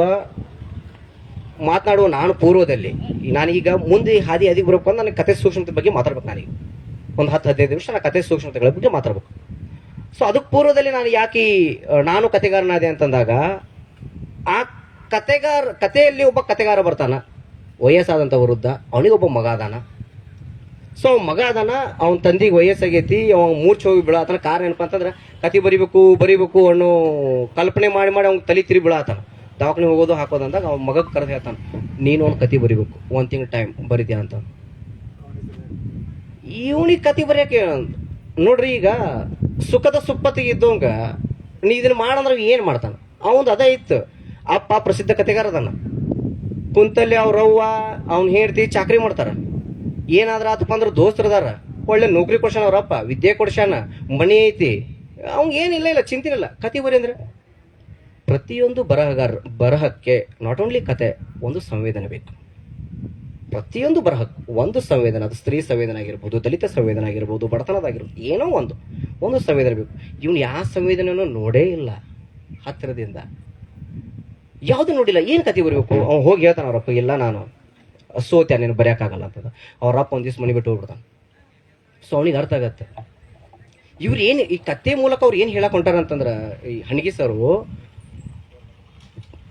ಕತೆ ಬರೆಯೋದು ಎಷ್ಟು ಸುಲಭ ಅಲ್ಲ ಅಂತಂದು, ಆಮೇಲೆ ಕತೆ ಬರೆಯಕ್ಕೆ ಏನೇನು ಪೂರ್ವ ತಯಾರಿಗಳು ಬೇಕು ಅನ್ನೋದು ಹೇಳ್ಯಾರ ಅವರು. ಅದರ ಜೊತೆಗೆ ಈ ಪ್ರಸಿದ್ಧ ವ್ಯಕ್ತಿಗಳು ಮಕ್ಕಳದಾರಲ್ಲ, ಅವು ಯಾವ ಪ್ರಸಿದ್ಧ ಆಗಿಲ್ರಿ. ಸಚಿನ್ ತೆಂಡೂಲ್ಕರ್ ಮಗ ಹೆಸರ ಗೊತ್ತಾಗಲ್ಲ ಯಾರಿಗೂ. ನಮಗೆ ಅಮಿತಾಬ್ ಬಚ್ಚನ್ ಗೊತ್ತು, ಅಭಿಷೇಕ್ ಬಚ್ಚನ್, ಹೇಮಾ ಮಾಲಿನಿ ಗೊತ್ತು. ಹೇಮಾ ಮಾಲಿನಿ ಇಬ್ಬರು ಹೆಣ್ಮಕ್ಳದಾರ ಅವರು. ರವಿಚಂದ್ರ ಗೊತ್ತು, ನಮ್ಮ ಪ್ರೇಮ ಲೋಕದ ದೊರೆ ಅಂತ ಕರಿತೀವಿ, ಅವ್ರಿಗಿಬ್ರು ಗಂಡು ಮಕ್ಳದಾರ ಅವರು ಇಲ್ಲ. ಸೊ ಇವ್ರು ಏನು ಹೇಳ್ಯಾರಪ್ಪ ಅಂತಂದ್ರೆ, ಪ್ರಸಿದ್ಧಿತನವನ್ನ ಅವ್ರ ಮಕ್ಕಳಿಗೆ ಒಂದು ಕಳಂಕಾಯಿ ಕಾಡ್ತಿತ್ತಂಥದ್ದು. ಅವರಿಗೆ ಮ್ಯಾಗ್ ಬಂದ್ರಪ್ಪ ಅಂದ್ರೆ ಅಪ್ಪನಿಂದ ಬಂದ ಅನ್ನೋದು, ಕಷ್ಟಪಟ್ಟು ಬಂದ್ರು ಅಂತಂದ್ರೆ ಏನೋ ಒಂದಿತ್ತು ಅನ್ನೋದು, ಒಟ್ಟೆ ಅವ್ರಿಗೆ ಬ್ಯಾಕ್ಗ್ರೌಂಡ್ ಇತ್ತು ಅನ್ನೋದು. ಒಂದ್ ವೇಳೆ ಸಕ್ಸಸ್ ಆಗ್ಲಿಲ್ಲಪ್ಪ ಅಂತಂದ್ರ, ಒಂದ್ ವೇಳೆ ಅವ್ರ ಅಪ್ಪ ಒಟ್ಟೆಲ್ಲ ದೊಡ್ಡ ಸ್ಟಾರ್ ಇದ್ರು ಏನೋ ಅಲ್ಲಿ ದರಿದ್ರದಕ್ಕೆ ಹಂಗು ಅಂತ. ತಮಿಳ್ ಆಕ್ಟರ್ ಅದನ್ರಿ ಒಬ್ಬ ಫಫಾ ಅಂತಂದು, ಬಹಳ ಅದ್ಭುತವಾದಂಥ ಅಭಿನಯ ಒಂದು. ಅವರಪ್ಪ ದೊಡ್ಡ ಶ್ರೇಷ್ಠ ನಿರ್ದೇಶಕ. ಮಗನ ಹಾಕೊಂಡು 2002 ಒಂದು ಪಿಕ್ಚರ್ ಮಾಡ್ತಾನೆ, ಅಟ್ರ್ ಫ್ಲಾಪ್ ಆಗತ್ತೆ ಸಿನಿಮಾ, ಭಾಳ ಕೆಟ್ಟ ಫ್ಲಾಪ್ ಆಗಿಬಿಡ್ತೈತಿ. ಮಗ ಏನ್ ಮಾಡ್ಬಿಡ್ತಾನೆ, ಅಮೇರಿಕಕ್ಕೆ ಹೋಗ್ಬಿಡ್ತಾನೆ 1 ವರ್ಷ, ನಾಳೆ ಏನೂ ಬೇಡ ಅಂತ. 1 ವರ್ಷ ಆದ್ಮೇಲೆ ಒಂದು ಪಿಕ್ಚರ್ ಮಾಡ್ತಾನ, ಬ್ಲಾಕ್ ಮಾಸ್ಟರ್ ಮೂವಿ ಆಗತ್ತೆ. ಮತ್ತೊಂದು ಸಿನಿಮಾ ಮಾಡ್ತಾನ, ಬ್ಲಾಕ್ ಮಾಸ್ಟರ್ ಮೂವಿ ಆಗತ್ತೆ. ಎಲ್ಲರಿಗೂ ಶಾಕ್ ಆಗಿಬಿಡ್ತೈತಿ. ಫಸ್ಟ್ ಸಿನಿಮಾ ತೆಗೆದ ಫ್ಲಾಪ್ ಆಯ್ತು, ಈಗ ನೀವು ಹಿಂಗೆ ಮಾಡತ್ತಾರ ಅಂದಾಗ ಎಲ್ಲರೂ ಏನು ತಿಳ್ಕೊಂಡ್ಬಿಟ್ಟಾರ ಅಂತಂದ್ರೆ, ಅಲ್ಲಿ ಹೋಗಿ ಏನೋ ತರಬೇತಿ ತೊಗೊಂಡಿರ್ಬೇಕಿವ ಅಂತ. ಬಟ್ ಅವ್ನು ತರಬೇತಿ ತೊಗೊಂಡಿಲ್ಲ. ಅಲ್ಲಿ ಹೋಗಿ ಸಿನಿಮಾಗಳನ್ನು ನೋಡೋಣ, ಸಹಜ ಅಭಿನಯ ಹಿಂಗೂ ಇರತ್ತ ಅಂತ, ಸಹಜವಾಗಿ ಅಭಿನಯವನ್ನು ನೋಡ್ದ ಅವನು. ಸೊ ನಾನು ಯಾಕೆ ಇದನ್ನು ಹೇಳ್ತಾ ಇದ್ದೇನೆ ಅಂತಂದ್ರೆ, ನಮ್ಮ ಬರವಣಿಗೆ ಭಾಳ ರೂಪಕ ಅದು ಇದು ಮಾಳು ಮುಸಿಬೇಕಾಗಿಲ್ಲ, ಸುಮ್ಮನೆ ಬರ್ಕೋ ತಗೊಂಡ್ರಿ. ನೀವು ಮರಾಠಿ ಆತ್ಮಕಥೆಗಳನ್ನ ಓದ್ಬೇಕು, ಉಚಿಲ್ಯ, ಈಗ ಅದು ಯಾವ್ದು ಅಕ್ರಮ ಸಂತಾನ, ಓದ್ಕೋತವ್ರಿ ನೀವು, ಅಲ್ಲಿ ಏನೂ ಇಲ್ಲ. ಆಮೇಲೆ ಅಲ್ಲಿ ನಾಮದೇವ್ ಡಸಾಳ್ ಅಂತ ಒಬ್ರು ಬರಹಗಾರ ಬರ್ತಾರ, ಮರಾಠ ಕವಿ, ಭಾಳ ಅದ್ಭುತವಾದಂಥ ಕವಿ. ನಮ್ಮ ಆ ಸೈಡ್ ದೇವನೂರು ಮಹಾದೇವ್ ಇದ್ದಂಗೆ ಅವರು.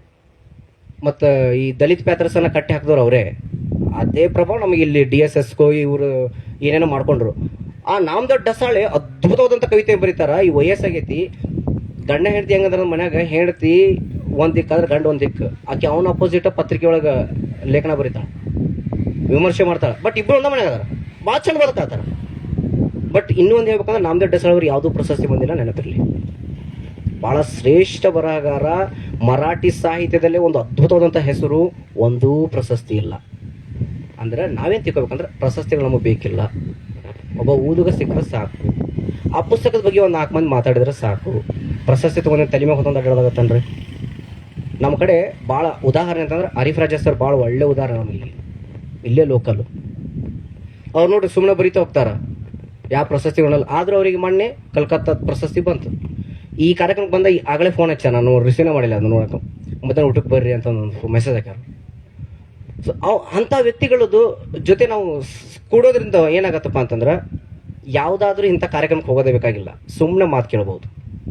ಲಲಿತಾ ಮೇಡಮ್ ಅವ್ರ ಜೊತೆ ನೀವು ಹೋಗಿ ಸುಮ್ಮನೆ ಕುಂದಿರಿ, ಮಾತು ಬೇರೆ ಬರ್ತಾವೆ. ಕಾರ್ಯಕ್ರಮಕ್ಕೆ ಹೋದ್ರೆ ಮಾತು ಬೇರೆ ಬರ್ತಾವೆ, ಹೌದಿಲ್ರಿ ಮೇಡಮ್? ಪಕ್ಕ ಅದು. ಯಾಕಂದ್ರೆ ಕಾರ್ಯಕ್ರಮಕ್ಕೆ ಹೋದಿಪ್ಪ ಅಂತಂದ್ರೆ ಅಲ್ಲಿ ಬೇರೆ ಥರನ ಮಾತಾಡ್ಬೇಕಾಗತ್ತೆ. ಸುಮ್ಮನೆ ಕುಂತ ಹರಟೆ ಹೊಡ್ರಿ, ಚಾ ಕುಡ್ಕೋತ ಭಾಳ ಚಂದ ಮಾತು ಬರ್ತಿರ್ತಾವೆ, ಅವು ನಿಜವಾದ ಮಾತುಗಳು ಅದು. ಸೊ ನಾನು ಈಗ ಸ್ವಲ್ಪ ಒಂದು ಟೈಮ್ ಆಗೈತೆ ಸರ್.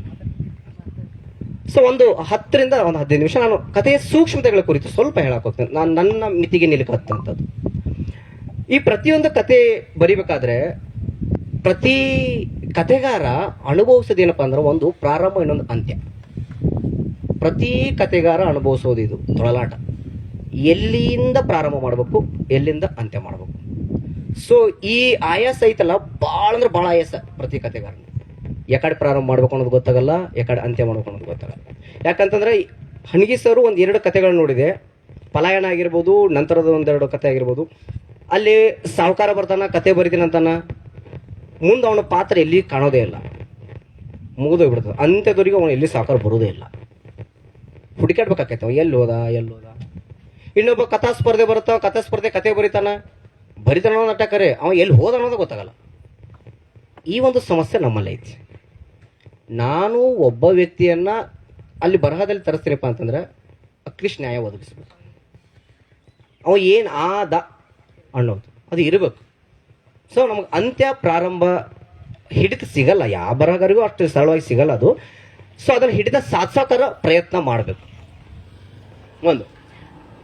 ಮತ್ತು ಈ ಹಣಗಿಯವರು ಕೆಲವು ಕಥೆಗಳಲ್ಲಿ ಅವರು ಉದ್ಯೋಗದ ಪ್ರಭಾವ ಮತ್ತು ಇನ್ಯಾವುದೋ ಪ್ರಭಾವ ಗೊತ್ತಿಲ್ಲ, ಪ್ರತಿ ಕಥೆಯೊಳಗೆ ಅವ್ರು ಅಂಚೆ ಕಚೇರಿಯನ್ನು ಹೇಳದೆ ತಂದಾರ. ಅಂಚೆ ಕಚೇರಿ ಗುಮಾಸ್ತಾನ ಇದೆ, ಅಂಚೆ ಕಚೇರಿ ಬಂತು. ಅಟ್ಲೀಸ್ಟ್ ಅಂಚೆ ಕಚೇರಿ ಒಂದು ಲೆಟರ್ ತೊಗೊಂಬರ್ತಾರ ಒಟ್ಟು ಅಂಚೆ ಕಚೇರಿ ಎಲ್ಲಿ ಬೆಟ್ಟೆ ಇಲ್ಲ ಅವರು. ಅದ್ರ ಜೊತೆಗೆ ಕಥಾ ಸ್ಪರ್ಧೆ, ಕಥೆಗಾರನಿಗೋ ಕನಸು, ಈ ಥರ ಹಲವಾರು ವಿಷಯಗಳನ್ನು ನಾವು ಮತ್ತೆ ಕೆಲವು ಕಥೆಗಳಲ್ಲಿ ನೋಡ್ತಾ ಹೋಗ್ತೀವಿ.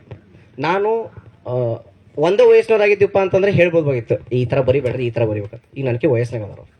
ಒಂದು ಒಳ್ಳೆ ಪುಸ್ತಕ ಅಂತ ನಾ ಡಿಸೋಜ ರಹಮತ್ ತರೀಕೆರವ್ರು ಮಾತಾಡ್ತಾರಪ್ಪ ಅಂತಂದ್ರೆ ಮತ್ತು ಅವ್ರದ್ದು ಶಕ್ತಿ ಅವ್ರಿಗೆ ಗೊತ್ತೈತಿ. ಅಂದರೆ ಪ್ರತಿಯೊಬ್ಬಂದು ಓದೋನಿಗೂ ಒಬ್ಬಂಗೂ ಬೇರೆ ಇರತ್ತದು.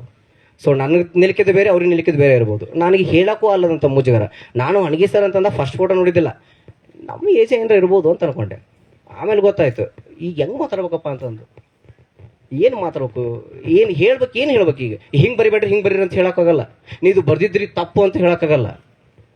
ಸೊ ಬಟ್ ಆದರೂ ನಾನು ಒಂದು ಇಲ್ಲಿ ತನಕ ಅನ್ಕೊಂಬಂದಿದ್ದು, ನಾ ಸಾಹಿತ್ಯದಲ್ಲಿ ಇವರು ದೊಡ್ಡವರು, ಇವರು ಹಿರಿಯರು, ನನಗದು ಯಾವತ್ತೂ ಬಂದಿಲ್ಲ. ಅದು ಬರೋದೂ ಇಲ್ಲ ನನಗೆ. ಅವ್ರು ಭಾಳ ದೊಡ್ಡವ್ರು ಅದಾರ ಹಂಗೆ ಹಿಂಗೆ ಇದ್ದಿದ್ದು ನೇರವಾಗಿ ಹೇಳಕ್ಕೇನ್ರಿ, ನಿಮ್ಮ ಅಭಿಪ್ರಾಯ ಅದಷ್ಟೇ, ಅದು ನಿಮ್ಮ ಪ್ರಾಮಾಣಿಕ ಅಭಿಪ್ರಾಯ. ಸೊ ನಾನಿಲ್ಲಿ ಪ್ರಾಮಾಣಿಕ ಅಭಿಪ್ರಾಯನ ಕೊಡಕ್ಕೆ ಹೋಗ್ತೀನಿ ಅಷ್ಟೇ. ಅದು ಬಿಟ್ಟಾಗಿ ನಾನು ಅವರು ವಯಸ್ಸಿಗೆ ನಿಂತು ಮಾತಾಡೋಕೆ ನಾನು ಹೋಗಲ್ಲ.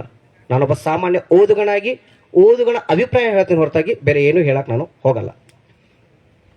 ಸೊ ಈಗ ಅವಾಗಲೇ ಹೇಳಿದಾಗ ನನ್ನ ಪ್ರಕಾರ ಬರವಣಿಗೆ ಅನ್ನೋದೊಂದು ಅನುಭವ ಕಥನ, ಅವರವರ ಅನುಭವ ಕಥನ. ಅವರ ಆತ್ಮಕಥೆ ಬರಿಬೇಕಾಗಿಲ್ಲ, ಅನುಭವ ಕಥೆಗಳನ್ನು ಬರಿಬೇಕಾಗಿಲ್ಲ, ಅಲ್ಲಿ ಅನುಭವ ಬಿಟ್ಟಿರ್ತೈತಿ. ಸೊ ನಾವೇನೋ ಬರ್ದಿಪ್ಪ ಅಂದ್ರೆ ನಮ್ಮ ಅನುಭವ ಬರ್ತಾವು, ನಮ್ಮ ಅನುಭವಗಳೇ ನಮ್ಮ ಬರವಣಿಗೆಗೆ ಪ್ರೇರಣೆಗಳಾಗ್ತಾವು. ಹಾಗೆ ನಮಗೆ ಎದುರಾಗುವಂಥ ವ್ಯಕ್ತಿಗಳೇ ನಮ್ಮ ಬರವಣಿಗೆಗೆ ನಾಯಕ ಮತ್ತು ನಾಯಕಿಯರು ಆಗಿರ್ತಾರೆ. ಹೆಸರು ಬದಲು ಮಾಡಿರ್ತೀವಿ, ಸ್ಥಳ ಬದಲು ಮಾಡಿರ್ತೀವಿ ಅಷ್ಟೇ. ಸೊ ಅದೇ ರೀತಿ ಪಲಾಯನ ಸಂಕಲನದ ಮೋಹನ್ ಅವರ ಅನುಭವ ಕಥನ ಅಂತಲೂ ಹೇಳ್ಬೋದು. ಯಾಕಂದ್ರೆ ಅಂಚೆ ಕಚೇರಿ ಬಂದೈತಿ, ಕಥೆಗಳು ಬಂದಾವು, ಎದುರಾದಂಥ ವ್ಯಕ್ತಿಗಳ ಕುರಿತು ಬರ್ದಾರ, ಗುಲ್ಬರ್ಗ ತಂದಾರ, ಚಿಕ್ಕಮಂಗ್ಳೂರು ತಂದಾರ, ಎಲ್ಲ ನಾನಾ ದೇಶದ ಮೂಲೆಗೂ ಅಡ್ಡಾಡ್ಯಾರ, ಎಲ್ಲವನ್ನ ತೋರ್ಸ್ಯಾರ. ಬಟ್ ಇಲ್ಲಿ ನಾಯಕಿಯರು ಸಹ ಅವ್ರಿಗೆ ಎದುರಾದಂಥ ವ್ಯಕ್ತಿಗಳೇ. ದೇವಿಕನೂ ಎದುರಾದಂಥ ವ್ಯಕ್ತಿನೇ, ಬೇರೆ ಯಾರು ಅಲ್ಲ ಅಂತ. ಸೊ ನಾನು ಇನ್ನೂ ಒಂದು ಬಹಳ ಸೂಕ್ಷ್ಮವಾದ ವಿಷಯ ನಿಮ್ಮ ಮುಂದೆ ಹೇಳೋದಾದರೆ, ಪ್ರತಿಯೊಂದು ಬರಹಕ್ಕೂ ಒಂದು ನಿಯಮ ಅಂತಿರುತ್ತೆ. ಅದು ಏನು ನಿಯಮ ಅಂತಂದ್ರೆ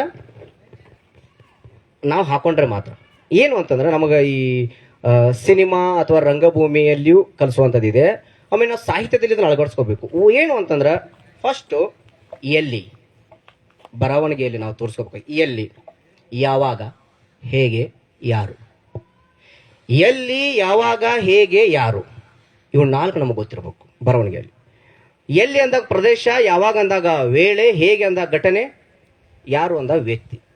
ಸೊ ನಾವು 4 ಹೇಳತ್ತೀವಪ್ಪ ಅಂದ್ರೆ 4ಕ್ಕೂ ನಾವು ಅದ್ರ ತಕ್ಕಂಗೆ ನಾವು ಅದಕ್ಕೆ ನ್ಯಾಯನ ಒದಗಿಸಬೇಕು. ಈ ಎಲ್ಲಿ, ಹೇಗೆ, ಏಕೆ, ಯಾರು ಅಂತಂದಾಗ ಅವು ನಾವು ನೋಡಿ ಅಥವಾ ಕತೆ ಒಳಗೆ ತಂದು ನಾವು ಸುಮ್ಬಿಟ್ಟಿವಪ್ಪ ಅಂತ ನ್ಯಾಯ ಒದಗಿಸ್ಲಿಲ್ಲಪ್ಪ ಅಂತಂದ್ರೆ ಅದು ಓದುಗನಿಗೆ ಅದು ರೀಚ್ ಆಗಲ್ಲ, ಟಚ್ ಆಗಲ್ಲ, ಕಾಡಲ್ಲ.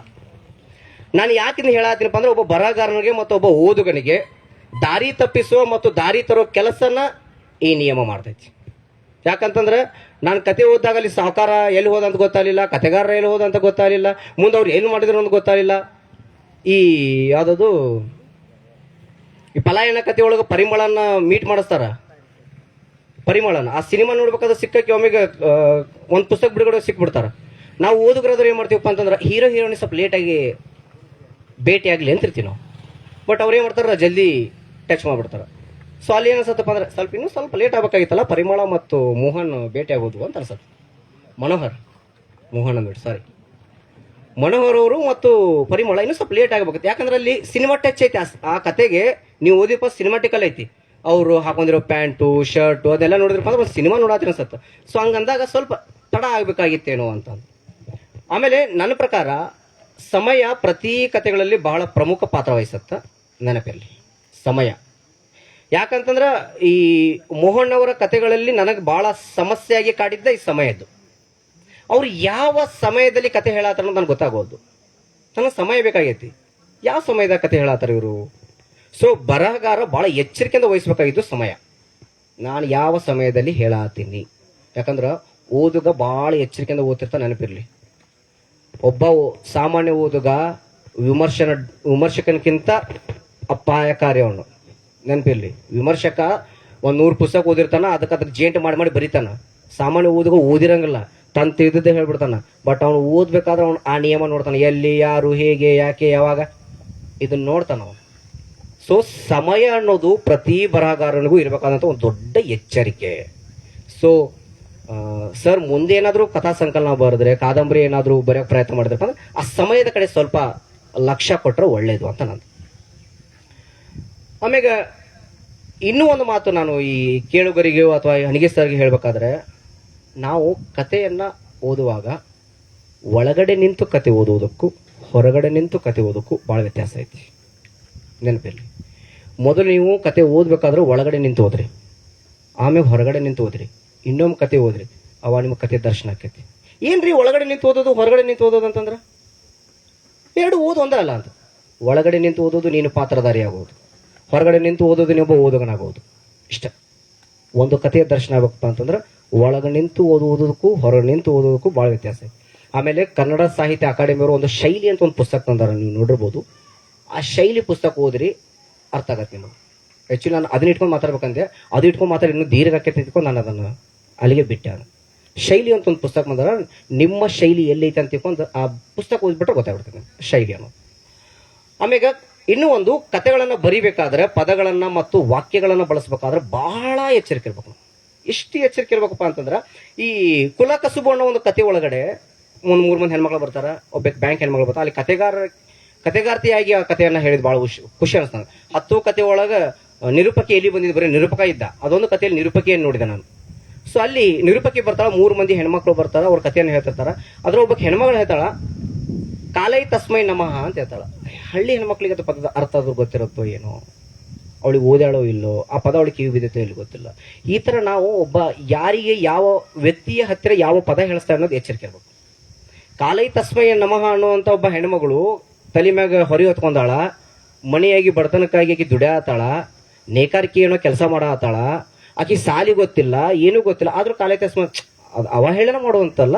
ನಮ್ಗೆ ಎಚ್ಚರಿಕೆ ಬೇಕು ಅನ್ನೋದು ಅಷ್ಟೇ. ಒಂದು ಪದವನ್ನು ನಾನು ಒಂದು ಪಾತ್ರಧಾರಿ ಕಡೆ ಹೇಳ್ಸಾತಿರಪ್ಪ ಅಂತಂದ್ರೆ ಆ ಪಾತ್ರಧಾರಿಯ ಏನ್ ಕ್ವಾಲಿಫಿಕೇಶನ್ ಏನಾಗೈತಿ, ಏನದಾನ ಅದನ್ನೊಂದು ತಿಳ್ಕೊಂಡು ನಾವು ಪದವನ್ನ ಮತ್ತು ವಾಕ್ಯವನ್ನ ಬಳಸಬೇಕು ಅಂತ. ಆಮೇಲೆ ಪ್ರತಿ ಕಥೆಯನ್ನ ನಾವು ಓದ್ಬೇಕಾದ್ರೆ ಪ್ರಥಮ ಪುರುಷ ದ್ವಿತೀಯ ಪುರುಷ ಅಂತಂದು ಎಚ್ಚರಿಕೆಯನ್ನು ವಹಿಸ್ಬೇಕು.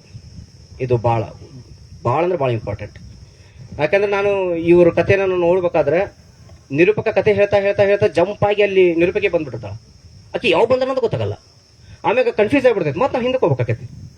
ಸೊ ಓದುಗನಿಗೆ ದಾರಿ ತಪ್ಪಿಸು ಒಂದು, ನೀವು ಅಲ್ಲಿ ಕನ್ಫ್ಯೂಸ್ ಇಡ್ಬೋದು ಈ ಥರ ಅಂತಂದು, ಬಟ್ ದಾರಿ ತಪ್ಪಿಸೋ ಕೆಲಸ ಆಗಬಾರ್ದು. ಸೊ ಭಾಳ ದೀರ್ಘವಾಗಿ ಮಾತಾಡಿದಂತ ಅನ್ಸಾತೈತೆ ನನಗೆ. ಸೊ ಇಲ್ಲ ಸರ್, ಇಷ್ಟು ಮಾತುಗಳಿಗೆ ಕಿವಿ ಕೊಟ್ಟು ಇಲ್ಲೆಲ್ಲ ಕುಂತೋರ್ಕಿಂತ ಭಾಳ ಸಣ್ಣ ಅನ್ಸಾತೈತೆ ನನಗೆ ಆ್ಯಕ್ಚುಲಿ ಹೇಳ್ಬೇಕಂತಂದ್ರೆ. ಬಟ್ ಆದರೂ ನನ್ನ ಮಾತುಗಳನ್ನು ಕೇಳಿದ್ರಿ. ಕಥೆಯ ಕುರಿತು, ಪುಸ್ತಕದ ಕುರಿತು ಮಾತಾಡೋಕೆ ನನಗೆ ಅವಕಾಶ ಕೊಟ್ಟಂತ ಹೊನ್ನ ಕುಸುಮ ಬಳಗಕ್ಕೆ ಮತ್ತು ಚಿತ್ರಗಿ ಸರ್ಗೆ ಎಲ್ಲರಿಗೂ ಧನ್ಯವಾದಗಳನ್ನು ಹೇಳ್ತಾ ನನ್ನ ಮಾತುಗಳನ್ನು ಮುಗಿಸ್ತೀನಿ. ದೀರ್ಘ ಆಗಿದ್ರೆ ಐ ಆಮ್ ಸಾರಿ.